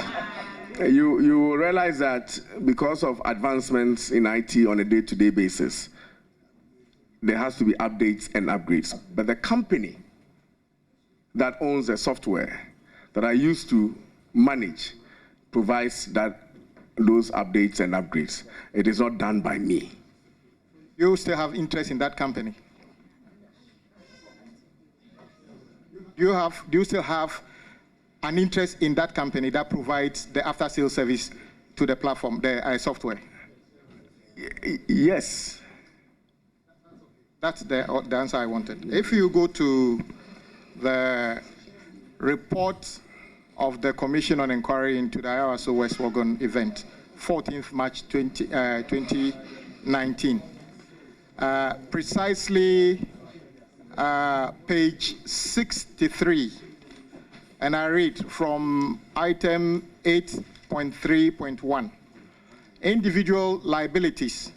The Commission recommends the criminal prosecution of Mr. Ernest Akomia alias Dobo for the unauthorized possession of firearms under Section 1921 of the Criminal Offences Act. 2. 8.3.2. The Commission recommends the criminal prosecution for the offense of assault, to wit, the slapping of Mr. Samuel George by Mohammed Suleimana. 3, 8.3.3. The Commission recommends the immediate removal of DSP Samuel Kojo Azugu from command responsibilities at the Ministry of National Security, given his failure to appropriately command and control the SWAT team, of which he had charge during the operations of the Labawaleshi school polling station. It is recommended that he should be reassigned by the IGP. It goes on and on and on.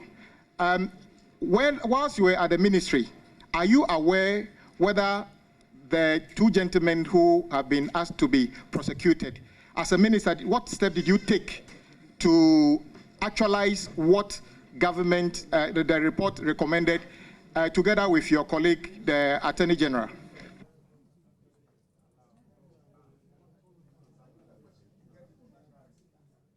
Thank you, Mr. Chairman. I will take 8.3.1. And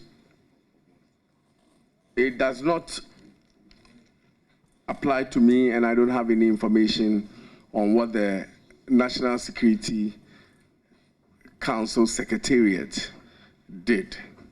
I also don't know about what happened to Mohammed Suleimana, but I have a copy of the white paper, and I'm sure you do, and whatever was said about them. I also know that when it comes to double, the government recommended the government takes note of the Commission's report and recommends it to the IGP for investigations, because he was accused of being in possession of a firearm that was established at the Commission. But it will have to take an investigation to establish whether that firearm that was in his possession was authorized or not. So he was, in fact, the white paper agreed and recommended him to the IGP for investigations. I don't know what has happened of that.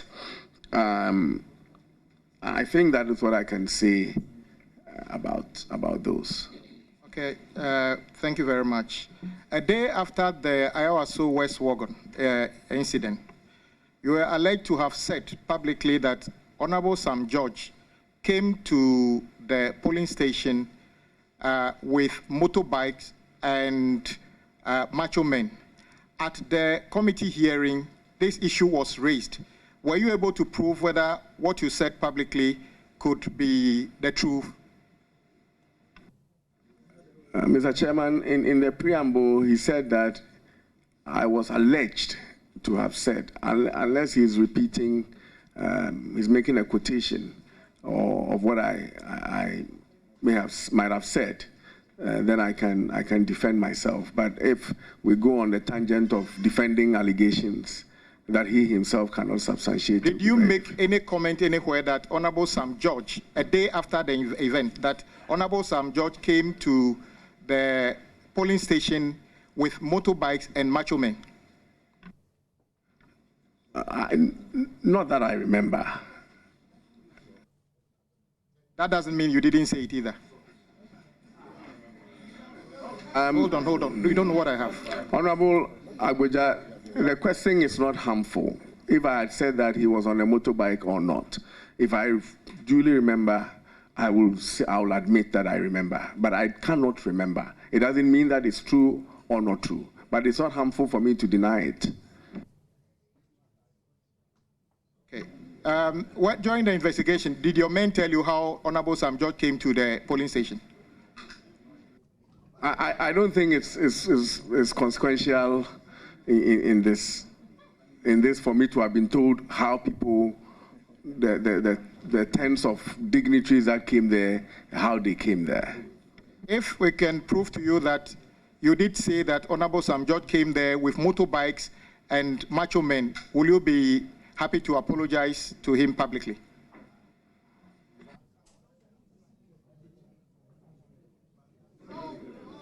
Unless you are saying that... Let's say this because you said you can't remember currently. Unless you are saying that riding a motorbike is offensive. Because that's also one of my favorite modes of transport. So riding a motorbike is not offensive. I said motorbikes. I don't know how many people can ride two motorbikes at the same time. I said motorbikes and macho men. So it is not merely about him riding a motorbike as a means of transportation to the polling station. Honorable Chairman, there is nothing wrong in riding a motorbike.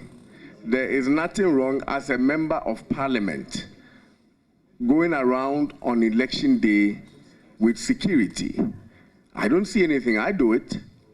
Every politician has boys who follow him around on election day. There's nothing wrong with that. So even if I may have said it about Sam George, I don't think that, I'm not too sure unless I accused him of something that he may not have done. And if my attention is drawn to it, I will apologize. But there's really, I don't see where we're going with it. I'm sorry. We can leave that one there. I am happy you did say that the CEO of Cocoa Board is here, and I welcome him, and then Honorable Fifi Boafo. On the 2nd of November 2017, 2nd November 2017, it has been published in Business Ghana that the Cocoa Board uncovers ghost Cocoa Road contracts under President John Mahama NDC government. Then on City News portal, October 5th, 2020, publication of Cocoa Road report depends on government. As the new minister taking over the very important entity as Cocoa Board, I've read the first one where the chief executive, fortunately he's still the chief executive, alleged that a government procured contracts under Cocoa Road, and he calls it ghost. Ghost, I haven't seen a ghost before. Basically, it means it doesn't exist. And then the Cocoa Board went ahead and set up a committee to investigate or audit the Cocoa Roads. Indeed, he admits that the report is ready. Yet they are saying that the Cocoa Road report is not for public consumption. May I ask you, because I've asked your predecessor a dozen times on the floor of Parliament. At a point in time, he said he's laid the report of Cocoa Road audit in Parliament, though nobody can find that report. May I ask you, if you get approval, will you confirm that you'll be kind enough to the people of this country to make the report of the Cocoa Road audit public, so that people can see whether the ghost contracts under Cocoa Road exist or the chief executive misled the country? Will you make that commitment?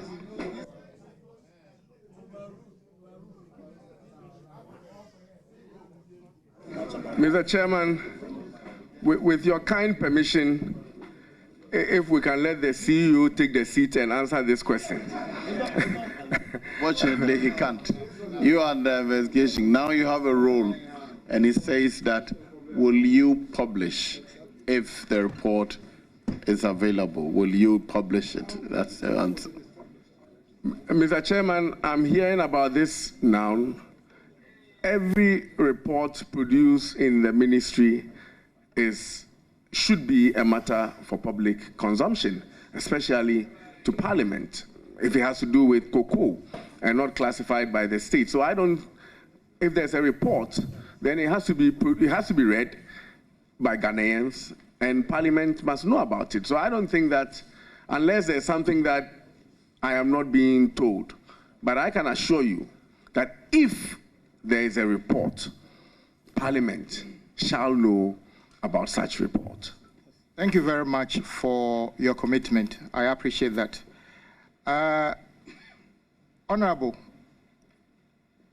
There's this issue also about your predecessor, as his reaction to the food price inflation started a policy of selling some staple food, predominantly plantain, at the ministry, and he promised to repeat that at other places.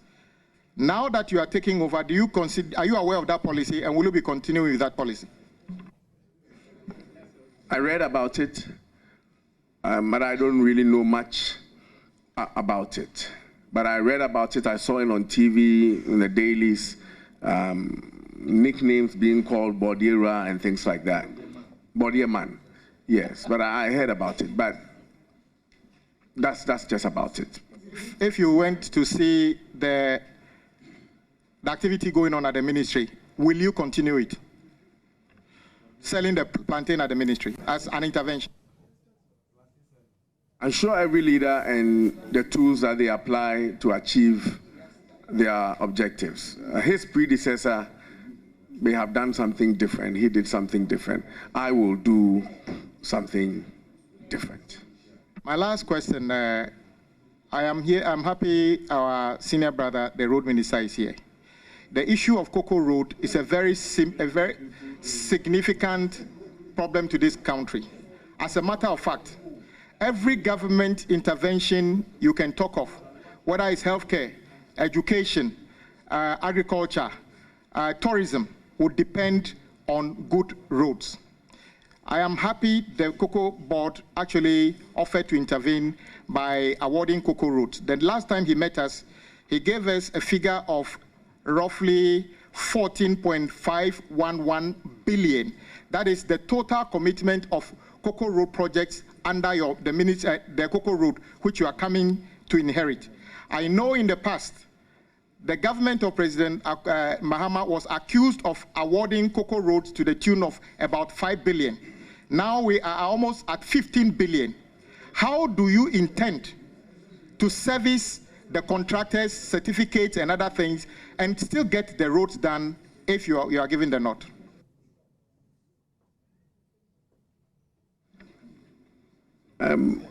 Honorable, Ministry of Agric is a huge ministry. In the last week, in fact, I entered the ministry to get briefing just about 5 days ago. It's just too much information overload. Kindly, knowing my scale and my commitment, approve me. And I will ensure that whatever needs to be done in the interest of this republic shall be done. And I don't have any further questions for our colleague. Chairman, let me thank you for the opportunity and commend my good friend for the nomination. And clearly he has shown demonstrable powers. And I'm surprised, I'm totally amazed that my questions are coming. They're very, very, very ready. The agri sector, the strength shown is just amazing. But let me pick your knowledge on the concept of agro-insurance index. It's become very popular on the continent. And I'm told there have been an amendment to the Insurance Act inputting this as a relevant element. What is your thinking? And have you something that you have thought about, given the nod, what will you do to sustain it as a very good concept in developing our agriculture sector? At this point in our agricultural evolution, the economic security of the farmers must be sustained in order for them to continue to remain in agriculture. If it is not attractive, there will be no farmers. And so if I'm not aware of this scheme, but I think that is a laudable idea, if there can be any insurance policy that guarantees an income for the farmers in the event of post-harvest losses or seasonal losses, then it's something that has to be encouraged. Bushfires, galamsey, all kinds of things that are happening to farmers. If that policy is available, that is something that I really want to look into and support. But I have not been briefed about it, but I think that is a wonderful idea. Okay, Honorable Nominee, extension officers, I'm sure you are aware of the impact they play in the scheme of things. A number of reports have confirmed that the recruitment of extension officers has become quite a challenge. Do you intend to bring any different thinking or approach in terms of their recruitment? Thank you, Mr. Chairman. I think it has to do with the attractiveness of that occupation. I remember when I was in PRESEC, we had agric extension officers come to the school farm. I was an agric student, Form 3, come to, I'm not saying perfect, I'm saying student, come to the school to help us in the school farm. We used to go there quite often to work with them. But my sense in that career field is that people are no longer interested in it because it's not attractive. I think my responsibility as a leader is to find a way to make that career field attractive so that these extension officers can get on the job, help farmers achieve the results that we as a people, we want to achieve. And if I am able to refine that career field to get more young people to be interested in extension, agric extension work, I think that I would have achieved. It is not just agric extension, even the veterinary services. As we speak, they have a deficit of about 1,800 people that with the nod of the Deputy Finance Minister, I know if I'm approved this week, next week I'll get a financial clearance to get these people, these veterinary officers in to do the job as required by the Republic. So, Honorable Leader, that is how I will answer that question, that we need to make extension services attractive so that they can deliver on their mandate. You are very reputable for successful business, and I bear witness to that. What is it that you will distill from your successful business life to be applied to this new sector, if you are gracious enough to?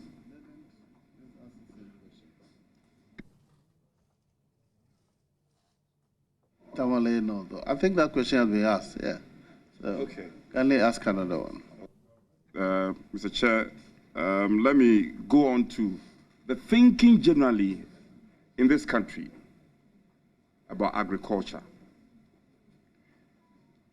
You know, generally, most farmers, the average farmer, do not appreciate farming as a business. How or what do you think you can bring on board differently for our farmers' sense of appreciation, appreciating farming as a business, and to make ends meet out of it, running it as a business?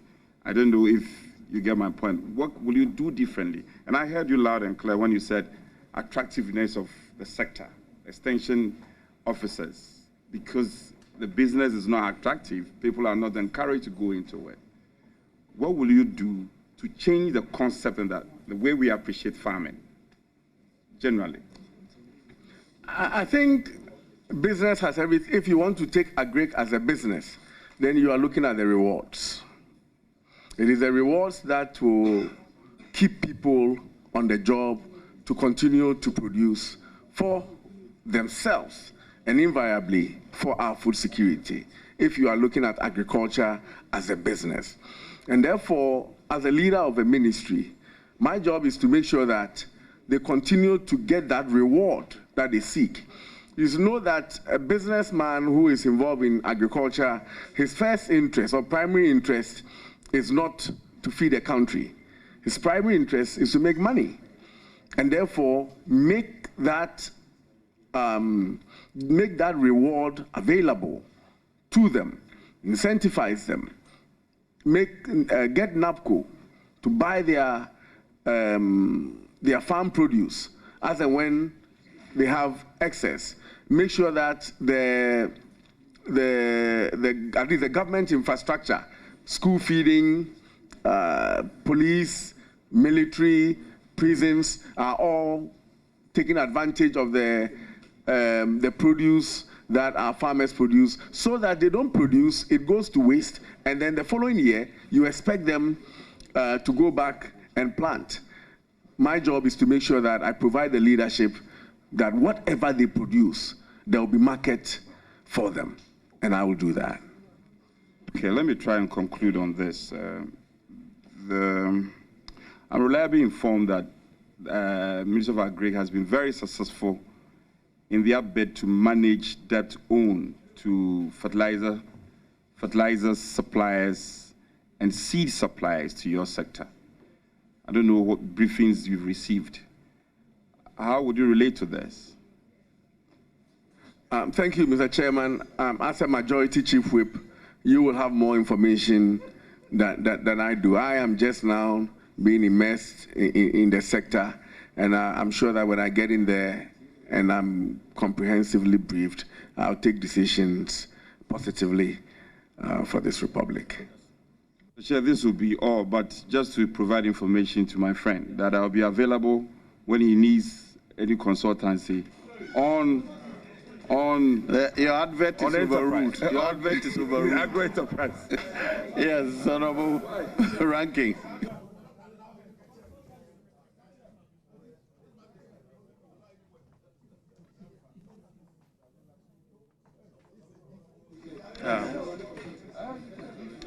Mr. Chairman, Honorable nominee, first I want to ask you,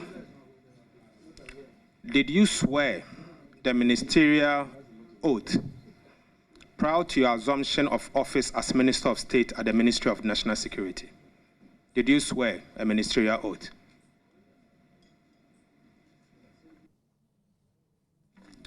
As part of the swear, Mr. Chairman, yes, as part of the swearing-in process. Do you remember what you swore? Can I recap it and read to you? It says that I will uphold the principles of the Constitution, that I will faithfully observe the laws of Ghana, that I will promote the welfare of the people of Ghana, and that in all circumstances, I will do right to all manner of persons, according to the law, without fear, favor, affection, or ill will. Is that the oath you swore?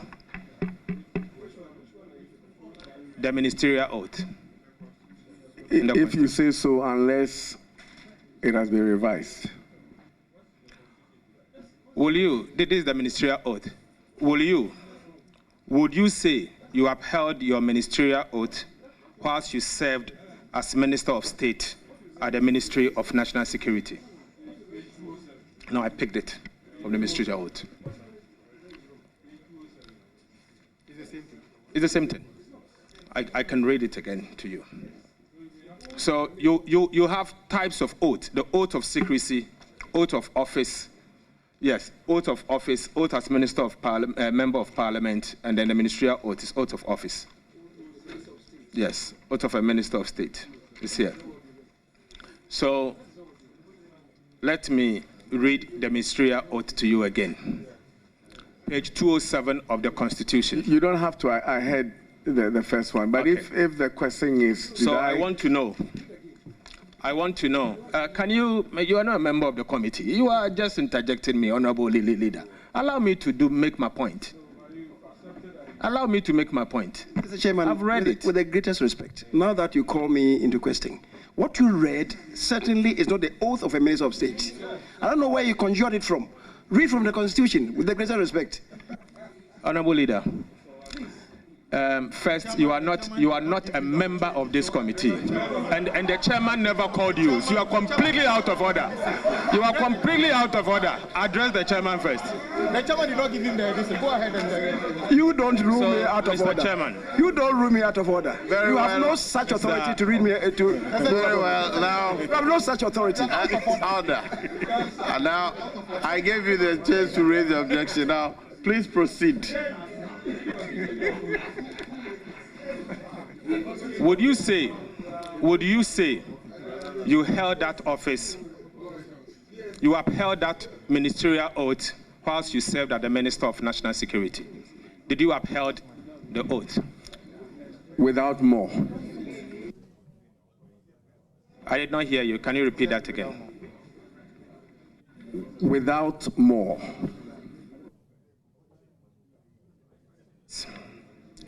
On a hindsight, what would you say about your involvement in the deployment of armed NPP party vigilantes in a police vehicle to brutalize and injure innocent Ghanaians at Labaoleshi during the Ayawaso West Wuogon by-elections? Mr. Chairman, there's no factual basis to that question and no proof whatsoever to the question so posed.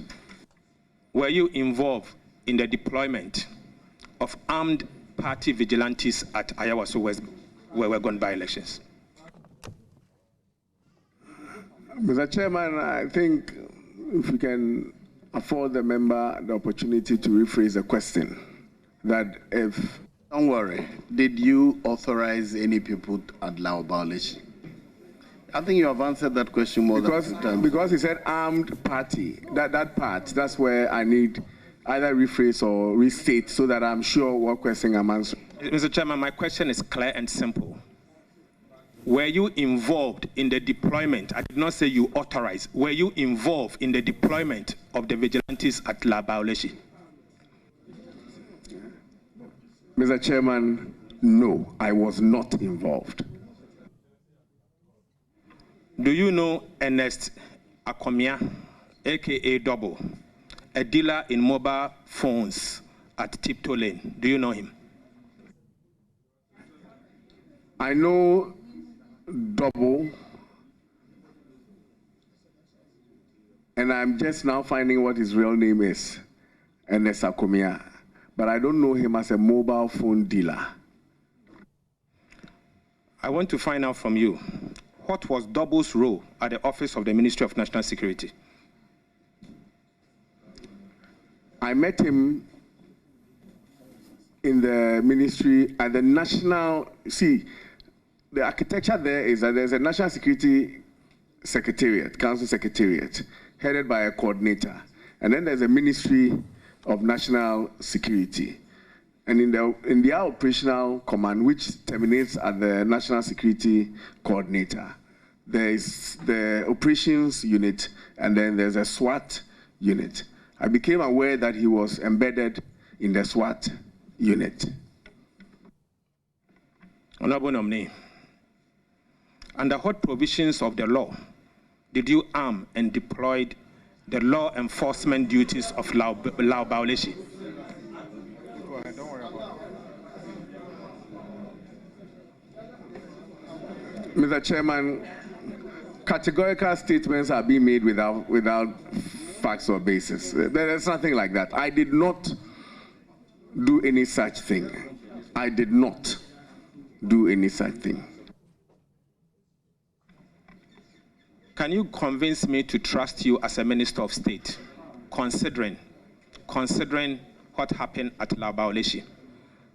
But I told you are my friend. It doesn't matter.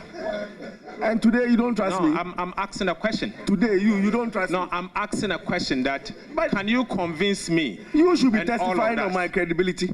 No, it's not about credibility. I said convince me. We are here for the people of Ghana. Okay, so we have to ask the questions that are needed. And I'm asking the questions. I have to. Please. Your mic's off. Hey. Now I have to come in.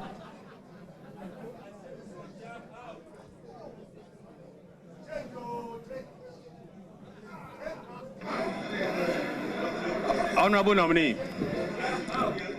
Honorable nominee. Honorable nominee. In your earlier statement, in answering a question posed to you by Honorable Minister for Energy, you said nobody died as part of the Ayawaso West Wuogon by-election operation.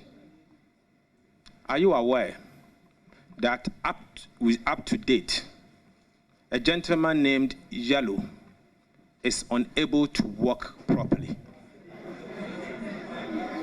Even though nobody died, but somebody has permanently been injured. Are you aware of that? My good friend, Ato, I think I mentioned in a preamble to this Ayawaso thing that anything that results in injury, especially around electoral violence, is regrettable. If indeed the statements that you are making is of facts, then I'm saddened by it. I've said it shouldn't have happened. I want, if you can give me any details of this gentleman, I want to visit him. You know, it should never have happened. And if indeed he's injured, then I think that the state should do something about it. But in terms of my liability to it, you know that it's not the case. But it's quite regrettable. It's quite regrettable. I'm sorry about that. Thank you for that. But Honorable nominee, what have you done personally in your personal capacity as Mr. Bryan Acheampong, BA, for the injured or victims of Ayawaso West Wuogon? What have you done personally? Mr. Chairman, I actually want to, and I wish there was a platform for me to have been able to. But you realize that up until today, and some members of even this committee have been surprised about my involvement in the matter. It had been hyped to the extent that I didn't even think that these people will want to see my face. And if they are watching this, if there's anything I can do, because I do it for people, I do a lot of philanthropy, and if that opportunity is there, and I told you can lead me, I will want to. Not because I was involved, but because my fellow citizen, it has come to my attention that my fellow citizen is injured. And if I can, I will. And if you lead me to it, I shall do that. Honorable nominee, the report of the Commission of Inquiry into the Ayawaso West Wuogon event and the white paper on the report of the Commission of Inquiry into the Ayawaso West Wuogon event both talked about the need to compensate the injured. Are you aware as to whether the government has compensated them? I pray that they have. I am not aware whether it has been done or not, but I pray that they have. And if they have not, now that it has come to my attention, I will, whatever the advocacy that needs to be done to make sure that it is done, I shall employ my efforts to that. Can I take it as an assurance to this committee that you will get involved and ensure that the injured or the injured are actually compensated in line with the two reports that I've just referred to? I will find out. I'm not too sure, except for a few people. There's been a lot of changes in the ministry, a lot of changes in the last 4 years. If it is true that they have not been compensated, then I'm sure the Ministry of National Security is watching, and hearing that it's come up in the committee. By now, people are scrambling there to make sure that the right things are done. I will follow up, and if it is not, I will prompt them of it. Honorable nominee, in your earlier statement, coming from a question that a colleague asked you, you said the report never mentioned your name once. The report never mentioned your name once. Is that the case? Is that what you said? In relation to a finding that I specifically authorized the operation, not in anywhere in the 500-page plus document.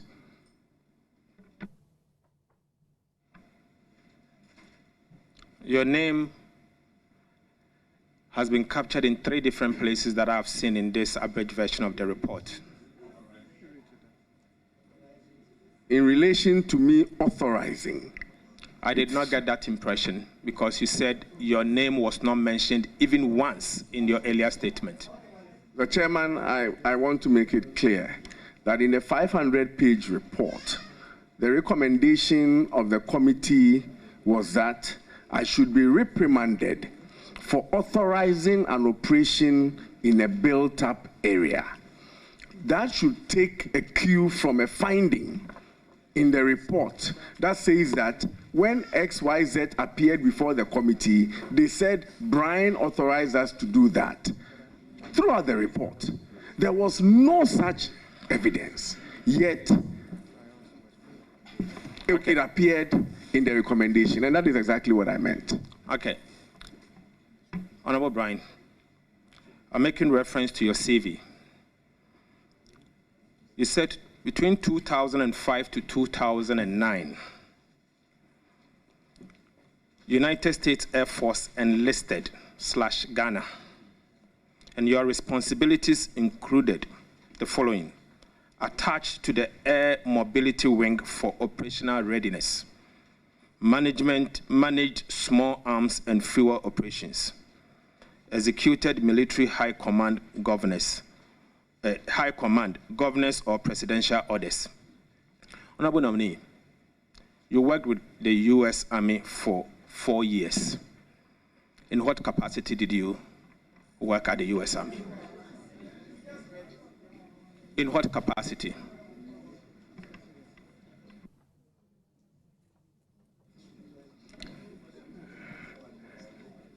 In the capacity as you just read. What was your rank? Enlisted.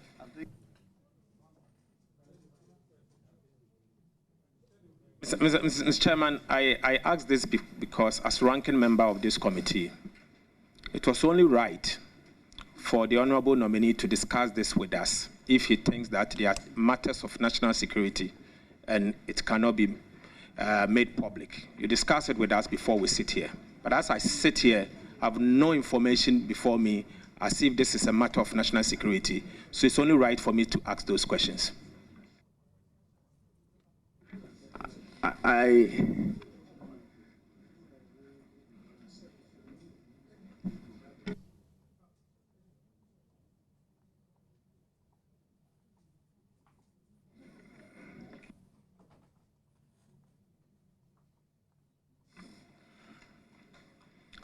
Mr. Chairman, now I move on to policy.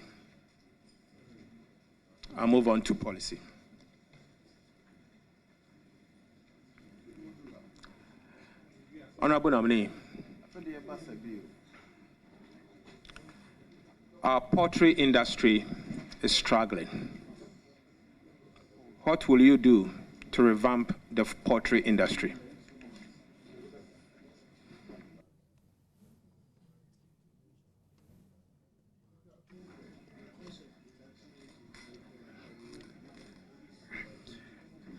Mr. Chairman, for the avoidance of doubt, when you leave the military, you are either giving honorables certificate or a dishonorable certificate. For the avoidance of that, I'm going to... We are moved out of that.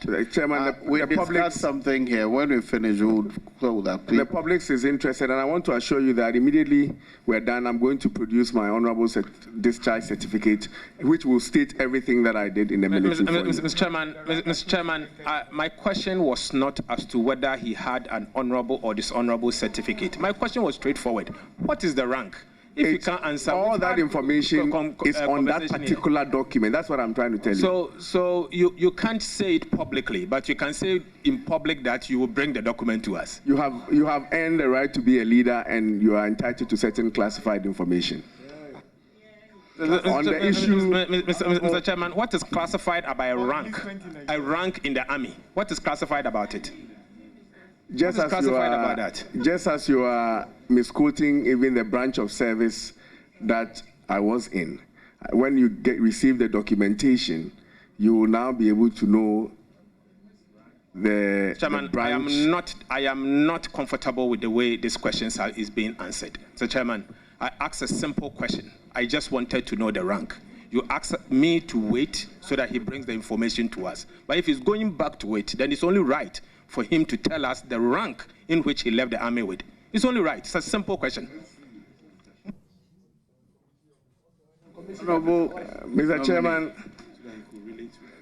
when confirmed, I understand the challenges facing the poultry industry.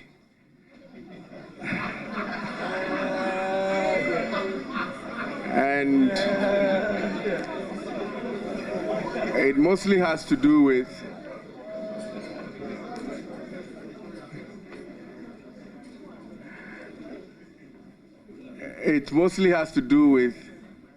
the inputs, soya, maize, and the price of these inputs. In fact, our poultry industry is virtually on its knees. We have to do everything possible. We're spending so much money importing frozen foods, making our population, our poultry farmers, unemployed. As a ministry, I will lead a process to ensure that the inputs that they require to make sure that the industry is viable will be pursued.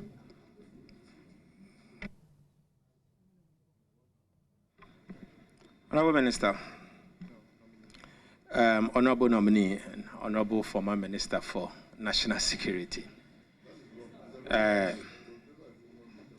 former Minister of State at the National Security. Poultry feed plays a major role in the survival of our poultry industry. Currently, the prices of poultry feed has tripled. Is there any measures you can put in place to ensure that our poultry farmers can get access to this feed at a cheap cost so that our poultry product can also be cheap? Honorable Chairman, I'm sure that if the inputs were cheap anywhere, the poultry farmers themselves would have gone for it. It has to do with our capacity to produce these things locally at the cost where it will be bearable for them, so that this input will in turn lead to a reduced cost of production for them. At the moment, it's beyond their reach. The maize is not there, and if it is there, they just can't buy it, because you cannot sell the chicken at the price where nobody's going to buy. So they are vacating the trade. It is our job to make sure that there's improved seeds, high yields, that brings the price of the maize down and the soy down, so that the poultry farmers can have access to it. That is just what we have to do. And that is what I have said over and over again that I intend to lead.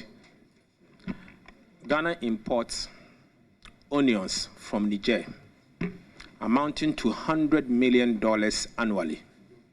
Niger, onions from Niger. I want to find out from you as minister, this is low-hanging fruit. What short-term measures can you put in place immediately so that at the minimum, Ghana will not produce, will not import onions from Niger?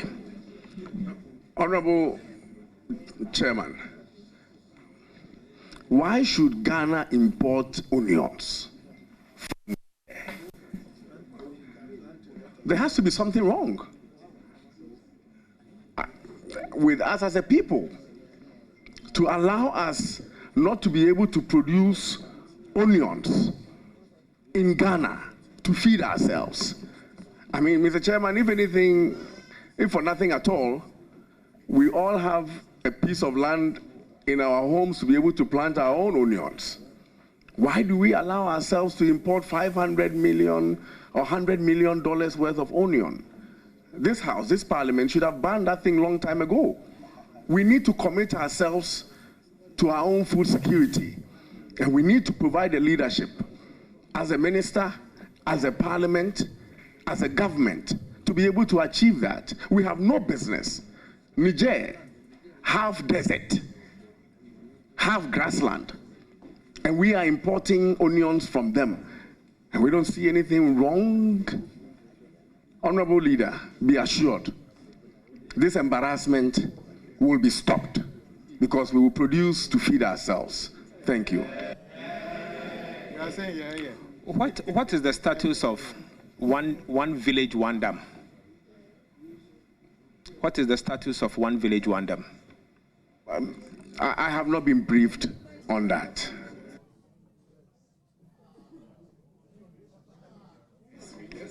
Honorable nominee,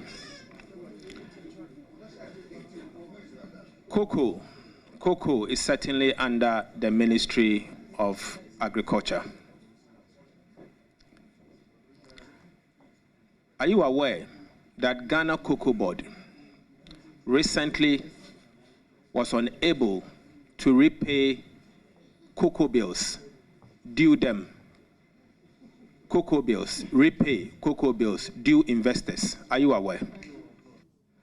Yes, I am aware. I read that, and I have some scanty brief on it. Have you taken time to apprise yourself with the financials of Ghana Cocoa Board? Thank you, Mr. Chairman. Not yet. How will you consider Ghana Cocoa Board's financial health at the moment? Mr. Chairman, I think you are one of the people that speak about our finances. I know you speak a lot on Cocoa Board because you are very passionate about that. I am not an expert in the field of finance, and you are one of the people that I will consult, especially now that you're a leader of parliament, to put our heads together to see how we deal with the problems in the institution under my ministry. Honorable nominee,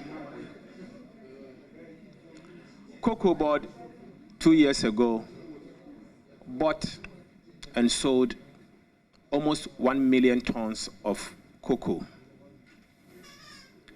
Last year, just immediate past crop season, they bought and sold 640,000 metric tons of cocoa, slightly under 650,000 metric tons.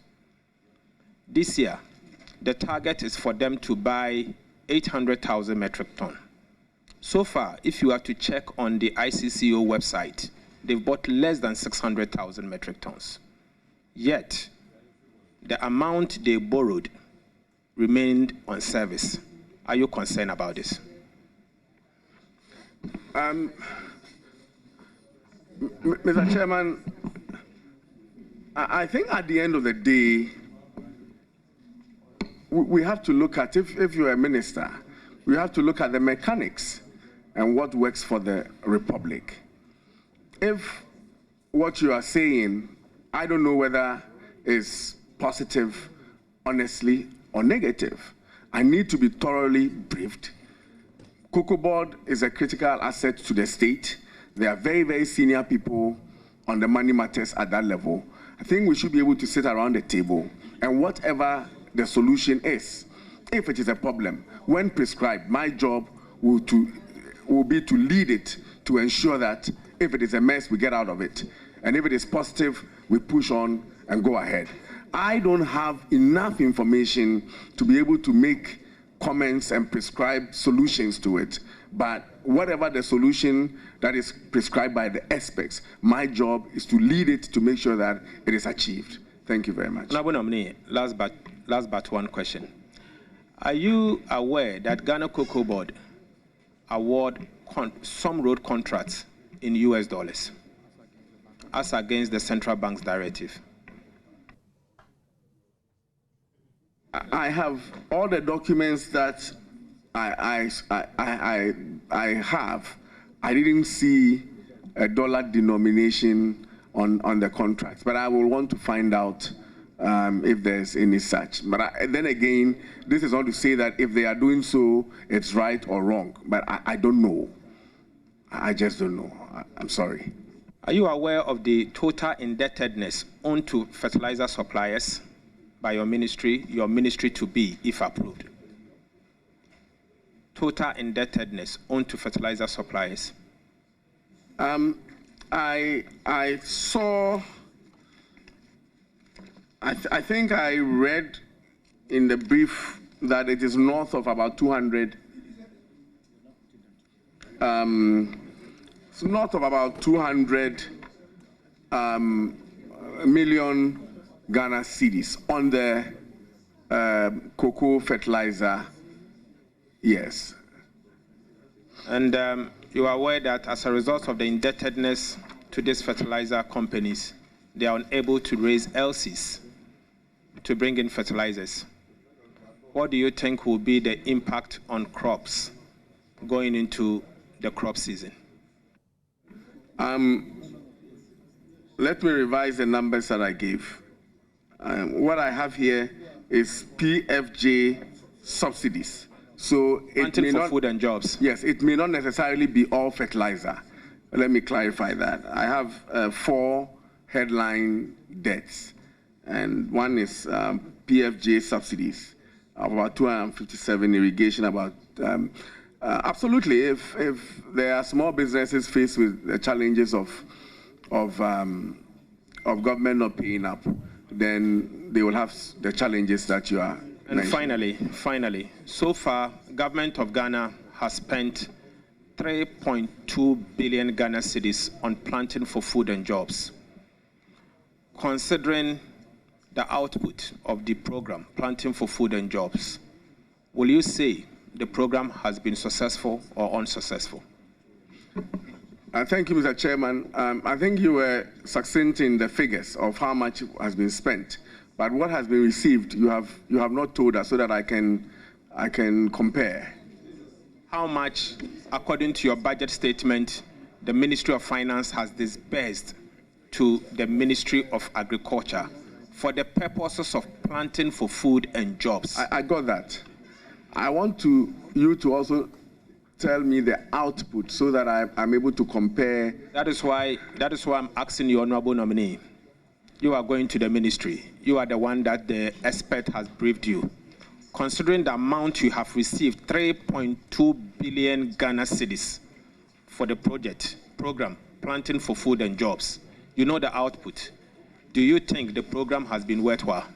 I don't know the output, but I also don't think that 3.2 billion in 6 years is enough investment in agriculture for our food security. 3.2 billion is not all the investment in agriculture. It's the investment in one program at the Ministry of Food and Agriculture. Honorable Member, whatever the investment is, in so long as we have not been able to achieve food security, food reliance, resilience, and buffer, and for export, it means that the investment in itself is not enough. Thank you, Mr. Chairman.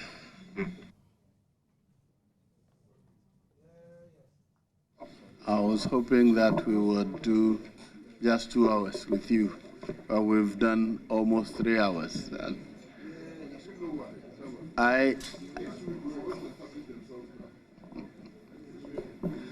I'll ask one question. A friend who is a poultry farmer sent me a question. He says that we will be able to overcome the feed challenges if we cut down the export of grains. Are you aware that we export some part of our grains, the soya and the maize? Yes. Do you agree that if we cut that down, our poultry farmers would get an advantage? It will help. It will not be able to meet the demand. We need aggressive investment to be able to achieve the levels that will, and the levels in quantity and the levels in cost, such that the poultry farmers will have it as an input to be able to produce the poultry to feed the population. So yes, it will help, but it will not solve the problem. Another person is asking that we have everything we need to manufacture fertilizer locally. Has your investigation confirmed this?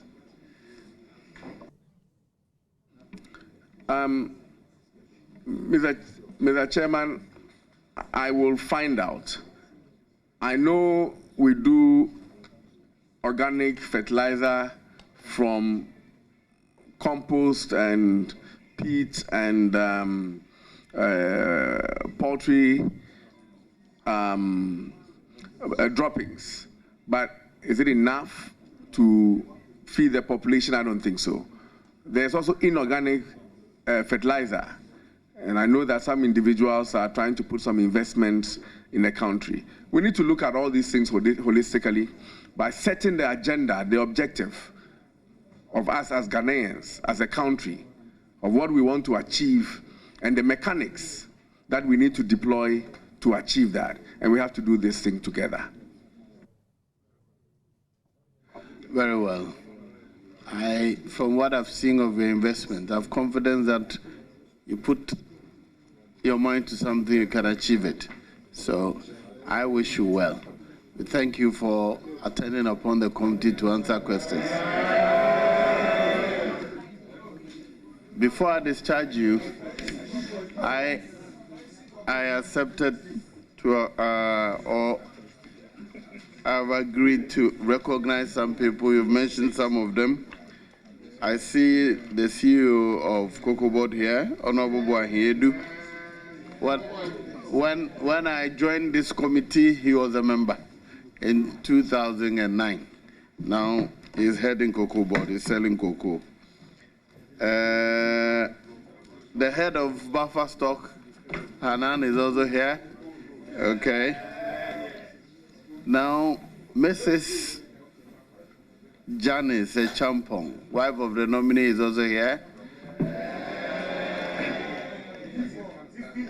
And mother of the nominee, Madam Comfort Ampoma, you're also welcome. Right. Achimfosi Duajimang, the third. Nana Mamunia, Abetifi Hine and Abetifi Hima, you're welcome. Nana Sumuamre Kunyampong, Kou Asaka Hine. They call it Kou Asaka Hine. Nana Boama Airepe, the third, and Kwetia Hine. You're welcome. Bafwe Jari Abua, Siama, Kwauma Rehine, Abene. Yeah. Nana Krob Asante, I don't think him prior so Kwau. And my own brother, Nana Oredu Wade. Kwetia Uncle Sohine, Brapeni, you're welcome. And then Nana Safu Kantanka III, Nkwetia Adontihine.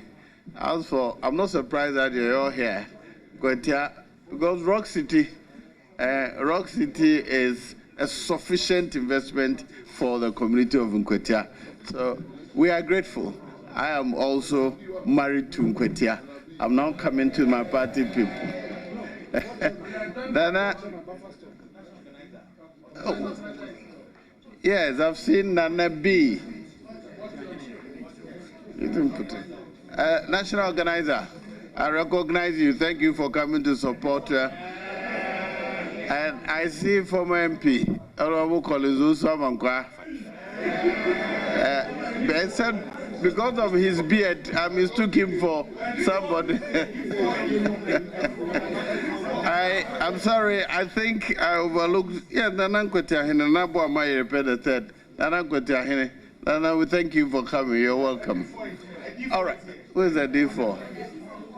So I see that all the Eastern Caucus are here to support and other members of parliament. Today is not a sitting day, but you're here in your numbers. Thank you. We thank you all of you for coming. You're discharged.